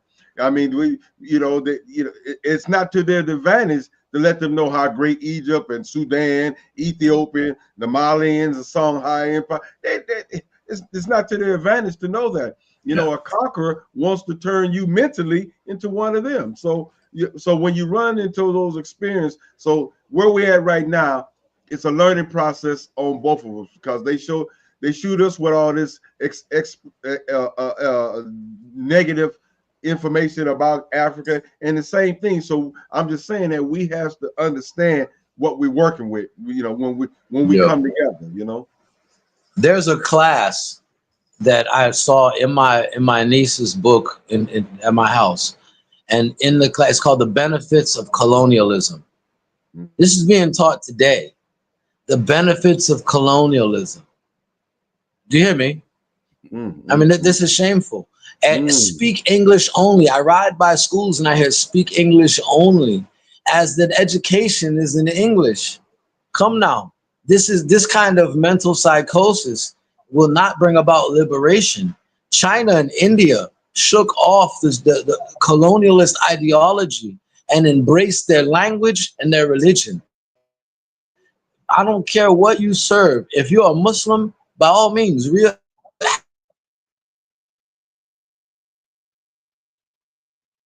Mm. Like we got it Have you again. understand? Not just the So when we they don't want to hear some of this stuff, Vince. Yeah, when it gets good, that's when they say, "Up, we got to pull the plug on that." Absolutely, man. I don't know. When we get him back, I gotta ask him because he mentioned going by. I think he said going by plane from Accra to Takoradi. Yeah, I think he told me that before. I think he said from like $50 to $70 or something like that. Okay, that's all I want to know. Because if I can get from Accra to Takoradi for $50 to $70, I'm on that plane. Because Mm-hmm. otherwise, it's probably about 6 or 7 hours by car. Uh, Yeah. Dr. Dean, it looks like you're back with us, and I had a burning question to ask you because you brought it up, and we talk were to me, just King. talking about Talk to me. you. You just mentioned that you could fly from Accra to Takoradi, Oh yeah, easy. Oh and yeah, how yeah, much? bro. Yeah, and that's the thing. It's like $70 to $100. Uh, I think that's each way. But like if you do round trip, it's a little less. So you may spend $200 round trip. It's so much. It's so worth it, bro. I mean, because you're there in 20 minutes. You could be on the beach in Bourgeois in another 30 minutes, or Takoradi Beach in 5. I live next to the airport. You come to town, let me know. We're Sanko for chiropractic. I'm right there. I'm next to the airport and the beach. You understand me? And I'm probably on the beach, but I can meet you at the airport in 5 to 10 minutes, brother. You Say understand me? less. Say less. Yeah. Oh, Say less. that's what I'm saying. That's what I get excited about it, brother. It's a beautiful thing, man. Like my college homeboy is coming in on the 3rd. And I'm so excited. He's coming in from the Bahamas. He's like, I'm 50, brother. I'm coming to see you, man. And it's like, I'm so excited. I think about just all the different things I get to show him. Man, we're gonna go surfing. I'm taking him to the village, bro, and he's gonna learn surfing from brothers. Brothers are killing the waves, man. Outside Oh, the really? slave dungeons too. Yeah, man. Oh, come on, man. Ghana surfing. All right. I All got a right. cousin named JJ Harris, and he's a photographer, but he took up surfing like 2 years ago. Man, listen, I'm gonna tell you, I'm a place to go. Look. The southernmost tip of Ghana. There's a place called Cape 3 Points. It's the southernmost tip of Ghana. One of my brothers from Canada, he's Ghanaian Canadian. He's got a place, Escape 3 Points. It's an eco resort on the beach, bro. Great surfing, whale watching, sea turtles. You can be in like eco tree house or like a clay. Nice stuff though. You know what I'm saying? It's clay and all. It's beautiful, brother. Like Google that stuff. Check it out, man. There's so many places in Ghana. It's beautiful. There's rope bridges through the tops of trees and things. Waterfall hikes and things. There's Mole Park in the north. There's a lot to do here, man. And it doesn't cost a whole lot. To be real, like $1,000 is 16,000 Ghana cedis, bro. Like that should last you partying, having a good time, a couple of weeks easy. And then you did everything. You tore shit up. 16,000. I'm sorry. Yeah, you tore shit up though, bro. You know what I'm saying? Like on the strength. You know what I'm saying? But So see, like Accra is like Atlanta. But then when that Ghana CD translates in the when that dollar translates in Ghana CDs, and you feel the big bulges in your pocket, and you see, look, the average salary is like 1,000 CDs, bro. That's like $70, man.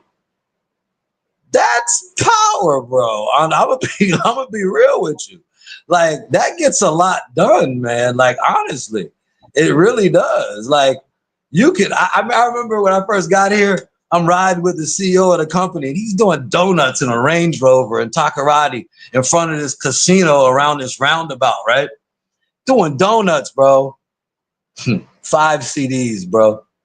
5 CDs. The time that was $5. That was what he gave the police. We kept moving. I'm just saying. I'm just saying. Look. And like, a lot of them, I'll be honest, a lot of Americans come to Ghana And you know, cannabis is legal in America in a lot of places, and they come to Ghana, and it's not legal here. I don't care what they tell you; it's not legal here. Right. But you could pay your way free, bro. I'm just being honest with you. I'm just saying. I'm just saying. Just don't go to the station, man. Take care of that greedy dude right there. You know what I'm saying? Like on the strength. It might be 100, 200 CDs, bro. Might be 1,000 CDs. Translated into dollars and laugh and keep moving. Honestly, I'm just saying. Like Ghana is the Wild West Africa, man. That's true. It's the Wild West Africa, man. And I do love it. I won't lie to you. I do love it. I do love it. I haven't left Ghana. I haven't left in 10 years, bro. No. I haven't left in 10 years, and I can leave. I haven't been outside the border in 10 years. You understand me? You know, and yeah, man, yeah. Bro, listen, I'm riding motorcycles up and down the coastline, bro. Like I said, this wife, you know what I'm saying? I finally, like, I slowed down a little bit, you know what I'm saying? But I was going, I had it at every, like 3 different cities. I had a house and a lady. And I'm just riding up and down the coastline, bro, doing my work, eating fresh fruit, drinking coconut water, eating tiger nuts, you know what I'm saying? And, you know, it's a beautiful life over here, man. And listen, if you come to Ghana, to be real with you, if you have $2,000 coming in residual a month, bro, and you're in Ghana, that's a lot of resources, bro. That's a lot of resources, man. My beach house, I pay 850 Ghana CDs a month for. That's like $50, $55. Your beach house, man. Yeah, man. Yeah. And I do. That's why I got all these babies, man, to be real with you. You know what I'm saying? I play for keeps, though, brother. I play for keeps, man. And this is the place to do it, bro. This where it be like, oops, we'll be all right. You understand? Yeah. Hey, you can afford to feed them, man. You know what I'm saying? Bro, listen to me, man. Listen, on a bad day, I'm still good, man. No, for real. You know, and it's like, that's not like I'm not rich, bro. It's like, you know, it's like monopoly money. Like if I think about flying to America, I translate that into Ghana CDs, and I'm like, nah, I'm not going anywhere, bro. I could buy land. I could buy an acre of land with that, man. Why I'm gonna go fly? They come here, come visit me, and bring me some stuff from Walmart. You understand me? You know, when you come, you understand? Go shop, pick up this and that for me, brother. You know what I'm saying? Like, you feel me? Like, I don't even want to deal with that wahala, the craziness going on over there, man. Like, you know. I got you, yeah, man. Like, I don't have that. Like, hold on. I'll be real with you, brother. I left in 2010. Like, I missed so much in America. Man, I saw the Not Fucking Around Coalition. Oh, bro, I'd have been in that 100%, man. I'm sorry they end up in jail, but I do understand. I might have been in jail with them. You understand? I feel all of that. But I was here, so it's like part of it is like, damn, I missed the 60s and I missed that shit. You know what I'm saying? Like, you understand me? Like, you understand? Like, but I was drinking coconut water, man, and you know, making babies on the beach. Like, I had to decide. You understand? Man. Yeah, war or peace. You know. So listen, I'm gonna tell you this too, man. Like, there's a lot of guys that come over here in 60, 70, 80. They come over here, had that pension baby, bro. That pension baby, bro. I'm gonna tell you. Nah, I know dudes come over here, they'll get in stool, they'll be a chief, they get a pretty wife. You know, dude got that pension money coming in, and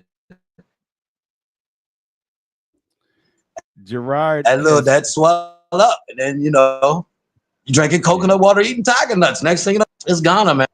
I'm just saying, you have to love it or leave it alone, man. And all of that's good for your health. All of that is great for your health, man. You can go to the north and you see guys, old dudes riding a bicycle. They call it a Bazonga Vobo. It's an upright bicycle, you know, and they just pedaling. That's a generator, brother. In the north, you see Ghana living. When I moved from Accra and moved to Tamale and Bogatanga, I was the madman honking my horn, telling people to get out the way. They riding bicycles down the highway, brother. You understand me? Your grandmother's riding a motorcycle. So you respect people on motorcycles. Hit somebody on a motorcycle and watch how the village attacks you, man. You were driving careless. You understand me, with your big car. They riding bicycles on the motorway. You understand me? That life is more laid back. You know, Accra's big city. Takoradi is seaside beach town, exporting port. You know, Takoradi is one of the bigger cities in Ghana. You know, definitely, and like I said, you know, the golf club, the golf courses, there are golf courses all over Ghana. You understand? If you're black and you like the golf course, my friend, come to Ghana and play golf with some kings and some millionaires and shit, man. Because they doing it over here, brother. If y'all got excited about that golf, come to Ghana and play golf, man. You know, for real, it's out there. You will be hobnobbing with some real players, man. I was doing it and I didn't even know. I was with the CEO of the company I was working for when I first came here. I did not know who these people were. I later figured out who they were, and I was laughing because I was like, wow. Well, it was interesting. So I guess one of the things, because you see, we talked about a lot today, and some people might have a different one about this and one about that. And I think basically you was trying to express is that it's a different way of life. It's a different culture. You know, when you talk about how people may eat certain things that you might not find it's acceptable to eat and things like, but it seems like all in all, what you're saying is don't let that deter you. Expect those things. It's a different way of life. And all in all, though, it's still a plus by being there. That's what it sounds like you're saying to me. Brother, thank you. Thank you. I appreciate that summary because that is right and exact. And you do have to understand it is a different society and culture, and there are different norms. People even, you know, sometimes we come and complain about how somebody may smell. That's very offensive to people to say, oh, you stink. But sometimes they do, bro. I mean, especially if you ride public transportation, it can get real out there, you know, but you have to suck it up. You know, that's a thing, you know. There are different and it depends on where you are and the societies you're in. Really, I really urge people to go to the north also because you will see so much more indigenous Ghanaian culture. You know, everything is not kente fabric. You know, there's smocks and there's henna and there's their construction. They build in a natural way in the north using the clay. Then these houses feel like air conditioned, man, and they're made out of clay, bro. You know, there's a lot of Ghana that needs to be seen north of Kumasi. People come in, they see Cape Coast, Kumasi, maybe the Volta region. Most people don't come as far as Takoradi, where when I have my friends come in, that's where we start. I said, man, you just jump on a plane, come to Takoradi, because we're going to the beach, we're gonna go surfing, I'm gonna take you to the jungle, you're gonna see monkeys and trees, and we're gonna do all that today. You know, where in Accra, you come in, you stay in Accra, you're in a city like Atlanta, and it may take 3-4 hours to get out of the city just because of traffic. Like you can't move around in Accra. It's gridlock, man. You know what I'm saying? If you can't take gridlock, bring a gummy. Yeah. I just want to throw this in there real quick because I'm sitting on the sidelines, but you mentioned golf courses, and I was just curious if you've ever seen the golf course at the Coconut Grove Resort in Elmina.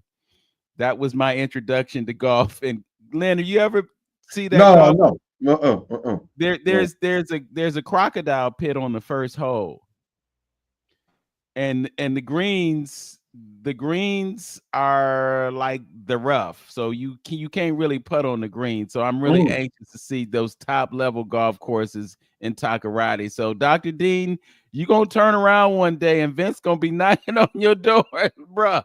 Show me to the golf course after that $70 round or one-way fare from Accra. I'm looking forward to that.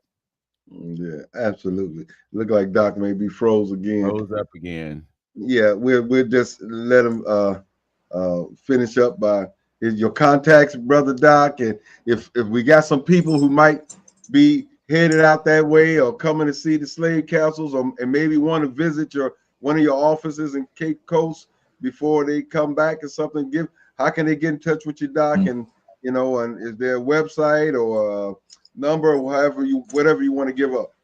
Yeah, man. Yeah. Okay. So, Sankofa Chiropractic is on Instagram, Facebook, Twitter, all that, TikTok, whatever, all that stuff is. But the contact information is there.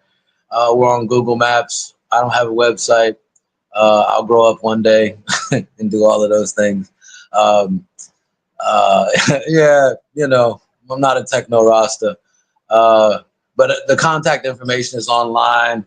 I can actually give a number, but it's sad. It's sad. I laugh. Hey, listen, if you can't laugh at yourself, you'll die with an angry face. Yeah, Sankofa Chiropractic Wellness Centers, plus 233-55-250-8872. But we're there. Sankofa Chiropractic.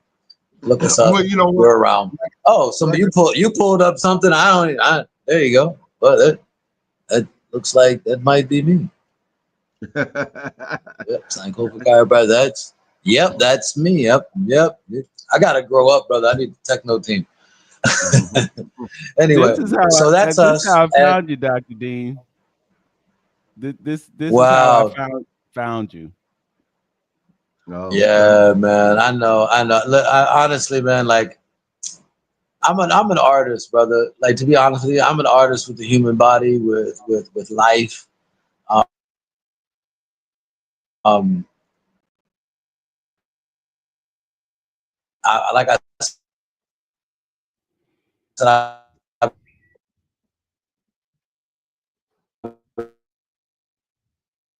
but operating Grove Golf Course. Did ask about Coconut Grove? Say what now? My brother, did you ask me about Coconut Grove? Yeah, I asked you if you had been there and seen the golf course. No, earlier I thought No, but I mean, I enjoy Coconut Grove a lot. That's why I figured I'd take time to mention that. And I really respect Ndome, Pakwesi Ndome, who is the owner of Coconut Grove. He's done a lot for Ghanaians in Ghana, and he's been targeted, and his businesses have been targeted by the past government because he's such a threat politically. He's teaching young people how to make money. He had over 300 banks in Ghana. And Coconut Grove is a great establishment. It's beautiful. The food is good. The pool is cool. They've got horses and a petting zoo and golf. And it's an awesome place to stay. I mean, even the bricks that are there, I mean, he makes those, just really teaching Ghanaians, reminding Ghanaians that we can do for ourselves. I believe he owns a bank in the United States as well. But yeah, that's a good place, You're right. I'm not a golfer. Right? You say it's a brother, huh? A brother, huh?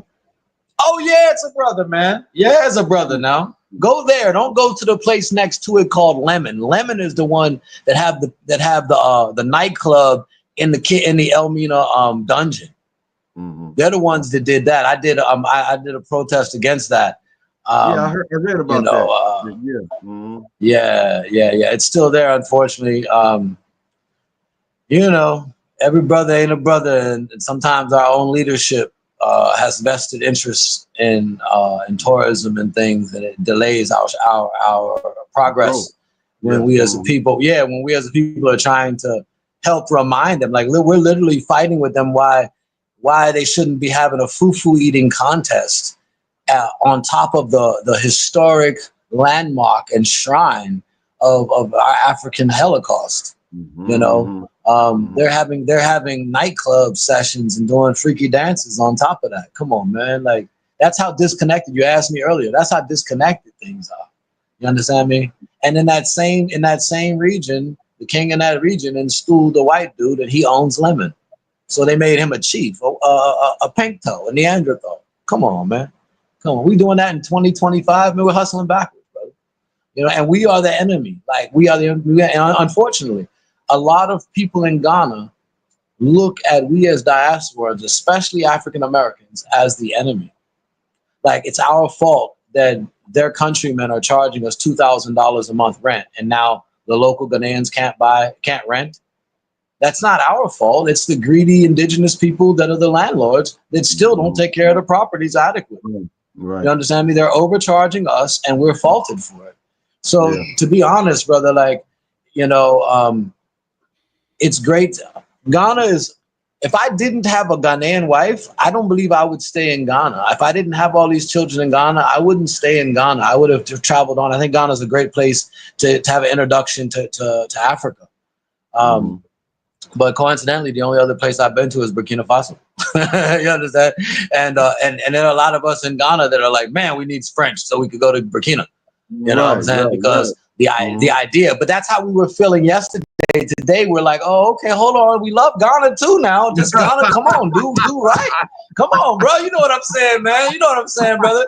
Like, just do right, man. Like, and it looks good though, King. It looks good, man. Like literally, my backyard, I look at the Air Force base, the airport. And, there was a time when Ghana was threatening through ECOWAS, Burkina Faso, and I'm seeing planes moving around in the back over here, brother. And I don't know what they were moving for, but they weren't commercial planes. You understand me? And that's disturbing to me because I'm sitting here looking at that and I'm going, you going to fight against our own people for, you understand me? That's the kind of shit we were facing with our last administration. I don't feel that from this administration. The core of NDC is more Pan-Africanist. It is, their colors are red, black, green with a little white in there. You understand me? And they've all historically been a more Pan-African. This is the party of the Honorable Jerry John Rawlings. Right, and Atta Mills, Honorable Atta Mills. I'm always skeptical of flags that are red, white, and blue. I know they took those colors from us in ancient Egypt. I know they took those colors from us, but I know that most of our enemies and colonizers, are parading and waving that flag that's red, white, and blue, and that hasn't had our interest at all. We know big lips, athletic, smart geniuses, in black skin, and the culture here does not teach that, promote that, or anything. I just got a flyer from one of my clients, and this is the madness. It's madness. Look at this. This what they brought to me, bro. Come. Stop, man. Oh my goodness. And see, and Vince, this is what I'm saying about understanding. Huh? Yeah. And that's basically what I'm saying about us understanding that, some people think, may think while we was going through slavery over here that Ghana was at the beach. I'm not Ghana, but Africans were at the beach having a good time. They was dealing with the colonizations and slavery and killing their leaders and all that kind of stuff. All that stuff was going on over in Africa at the same time we was dealing with our issues over there. Certain things. So that in order to bridge that gap, we got to understand that we both have been duped. On each side of the water, and we got to understand what the common denominator is that has caused that division. It's caused us to be mentally ill, because that's what I look at it, mentally ill. What you just showed me on that picture, that's mental illness. That's because for anybody who don't recognize themselves as being the creator and rather to go and look at somebody outside of themselves as some other culture as the divine God consciousness, there's something wrong with that. That image that Dr. Dean just showed us, that was the Middle Eastern person that the Fox News anchor was referring to when an African brother was talking about what Jesus was or who he was, and the fact that was their Middle Eastern version. Yeah, but the point that I was making, I figured that was. Yeah, the point I was making and the question that I wanted to raise about that was, how could you characterize somebody as Middle Eastern when the words Middle East did not even exist? There was no such place as the Middle East at the time of the person who was described as Jesus. So why would you call him anything other than an African? Because he was in Africa. Or you could go back to the name that was Africa before Africa, and that was Al-Kebulon. They don't want to acknowledge that either. But there's no way on earth that a blonde-haired, blue-eyed person walked the earth in a place that is Africa. It couldn't have been a white person. It couldn't have been that European person that they're Well, you know, in 20 go ahead. In 2025, that was actually a good Jesus in Ghana. Old blue eyes from the old Bibles, that's the one you see. The on the back of the buses is the blue-eyed Jesus with the arms stretched out with the dirty blonde hair. That's what you're seeing. That's in the minds of the people. We need to, when you're coming this way, go north. Go to the north. See that. That's beautiful as well. Then make your way down and see other things. You know, but the mind state of the vast majority of the people is they're culturally unaware. You know, I want to say that. I want to say this. Please let me say this too. We too. This is where, you know, it's like the culture is different. We are at the very least a few hundred years removed from Africa. In America, we're at least a few hundred years removed from Africa. The evidence of our existence in the Americas as the primary civilization and peoples of that land is that evidence is astronomical. I say this, and this is the L, and this is the Shiamaru in me. This is the Olmeca tequila in me saying, we must embrace our American component as well, my brothers, because I've been here 15 years, and yeah, I'm yellow. Yeah, you may be brown or black, or when your mouth opens or you move a certain way, you're as white as a British man with dirty teeth. You understand me?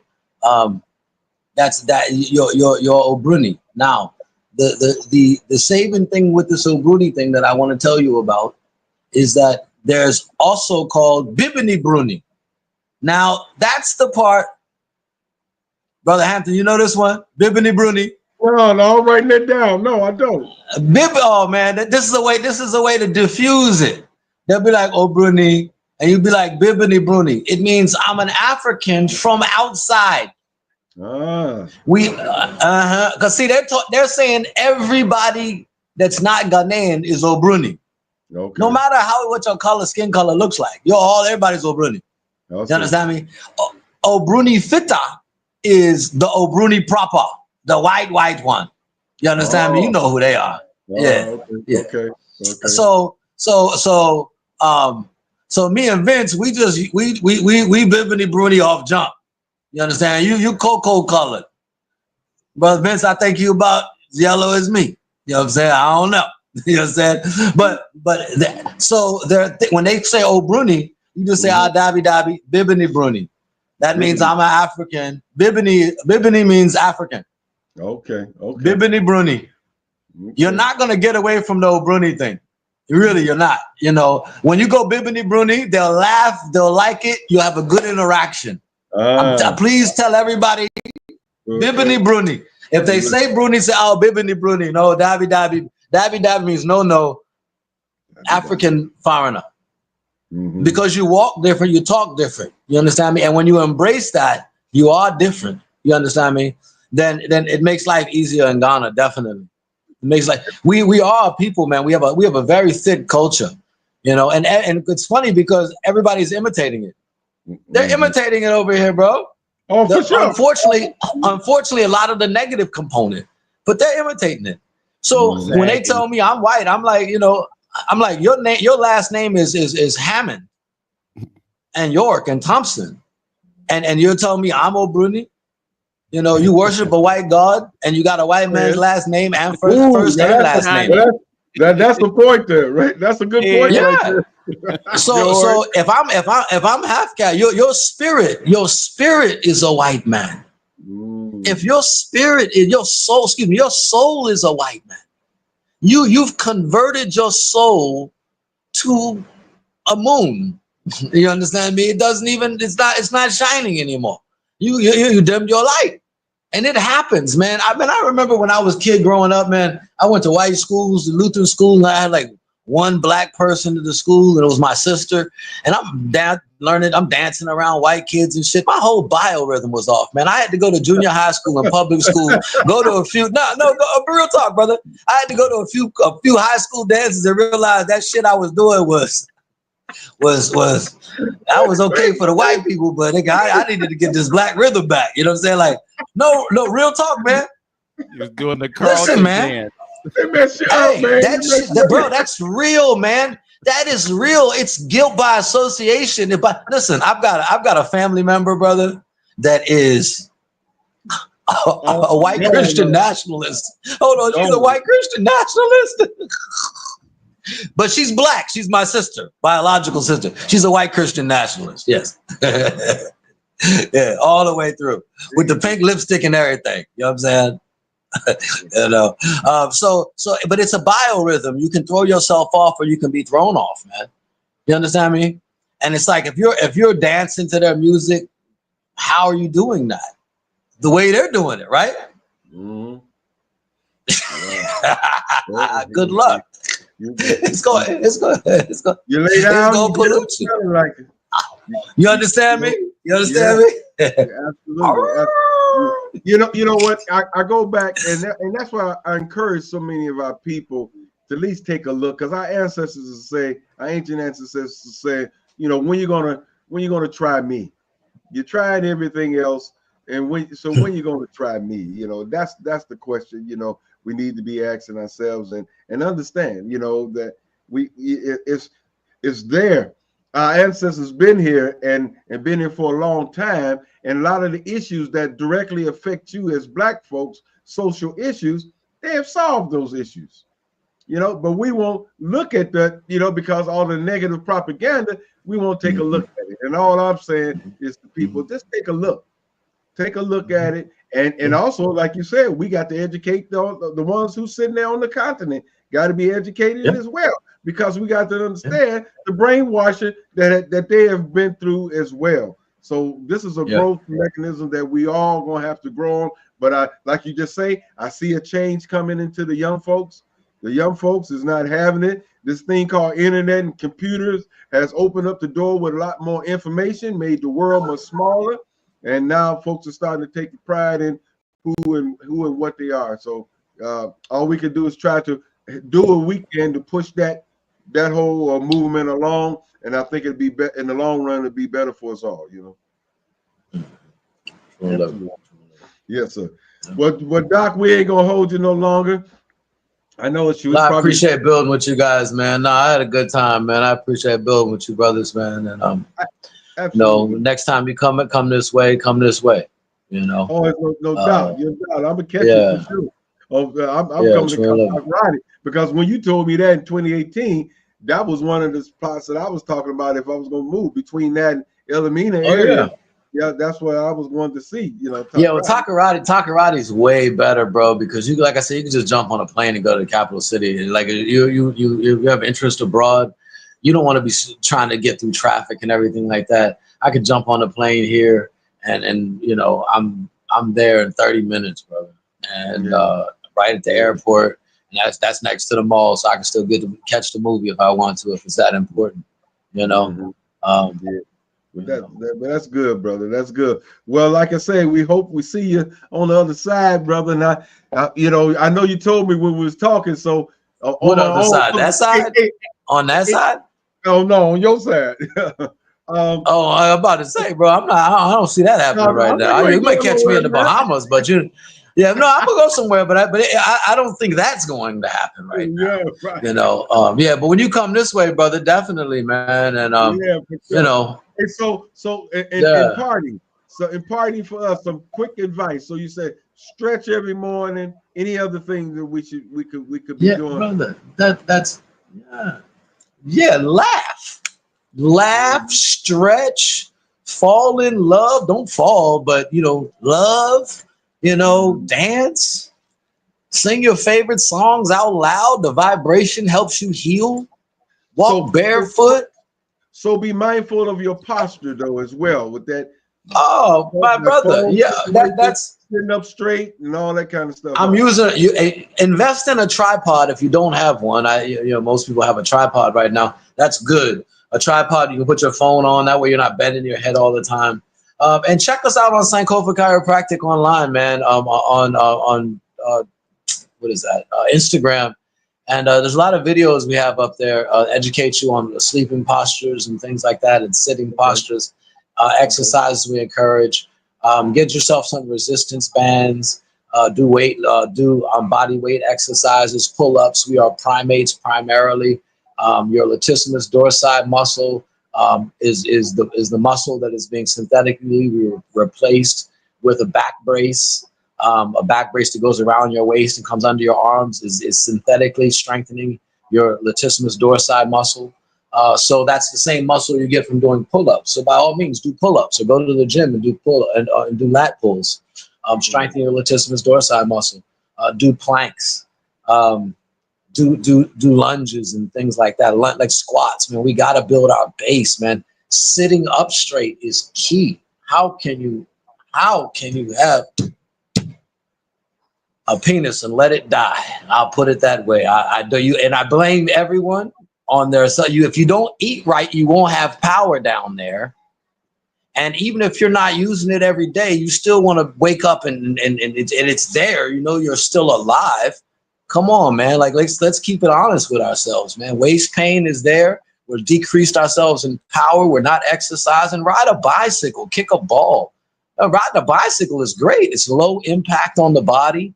10 speeds, you're hunched over too much. Try to be an upright bicycle, one of them old beach bikes with a basket in the front with some gears on it.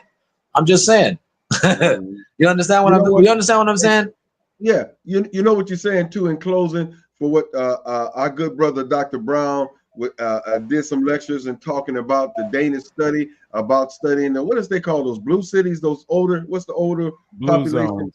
Blue zones. Those blue zones, and and this Danish study talked about the longevity and putting like 4 or 5 things that help promote longevity, and they were saying always keeping active.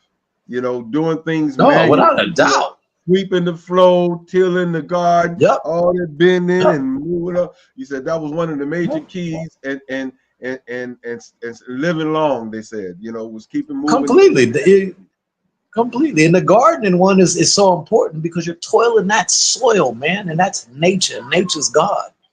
So you toiling in that. You connecting with that. So many things are happening with us on so many dimensions in nature that we're not conscious of. You understand me? And there's things we need to get back to. We wearing so much synthetic fibers and stuff. Come on, man. Let's get back to this 100% cotton draws and stuff, man. Let's be real. There's a reason why classic white underwear have been the staple of humanity, because white, it's clean. If you can't keep your white drawers clean, my friend, learn from a Muslim, use some water, use a rag, get shit together, man. No pun intended. You understand me? But all of these things affect our vibration, man. Man, if you have on some drawers that don't fit right, that mess up your whole day, doesn't it? Yes, it do. Yeah. You damn, some drawers, that's worse than having some shoes that don't fit right. But both of them about the same thing.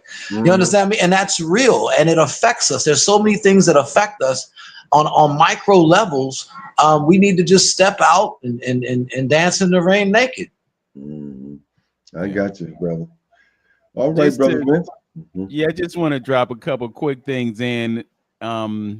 The importance of exercising the lower part of your body. You mentioned squats, and I want to amplify the importance of the deep squat. And you can do squats every day. I've seen online where you could do 10 squats, like maybe 5 or 6 times a day, and that's the equivalent of walking for an hour. So the lower body strength is really important because you depend on your legs for balance. And when people lose their ability to keep that balance and maintain that balance, they start having issues with walking, and then their mobility, kind of dries up. And then you be that 70, 80 person, a 70-year-old, 80 person walking around pushing the little stroller that we rely on so much these days. So it's so important for us to work those legs, and to have that ability to do that deep squat, the ability to stand up without putting your hands on the ground.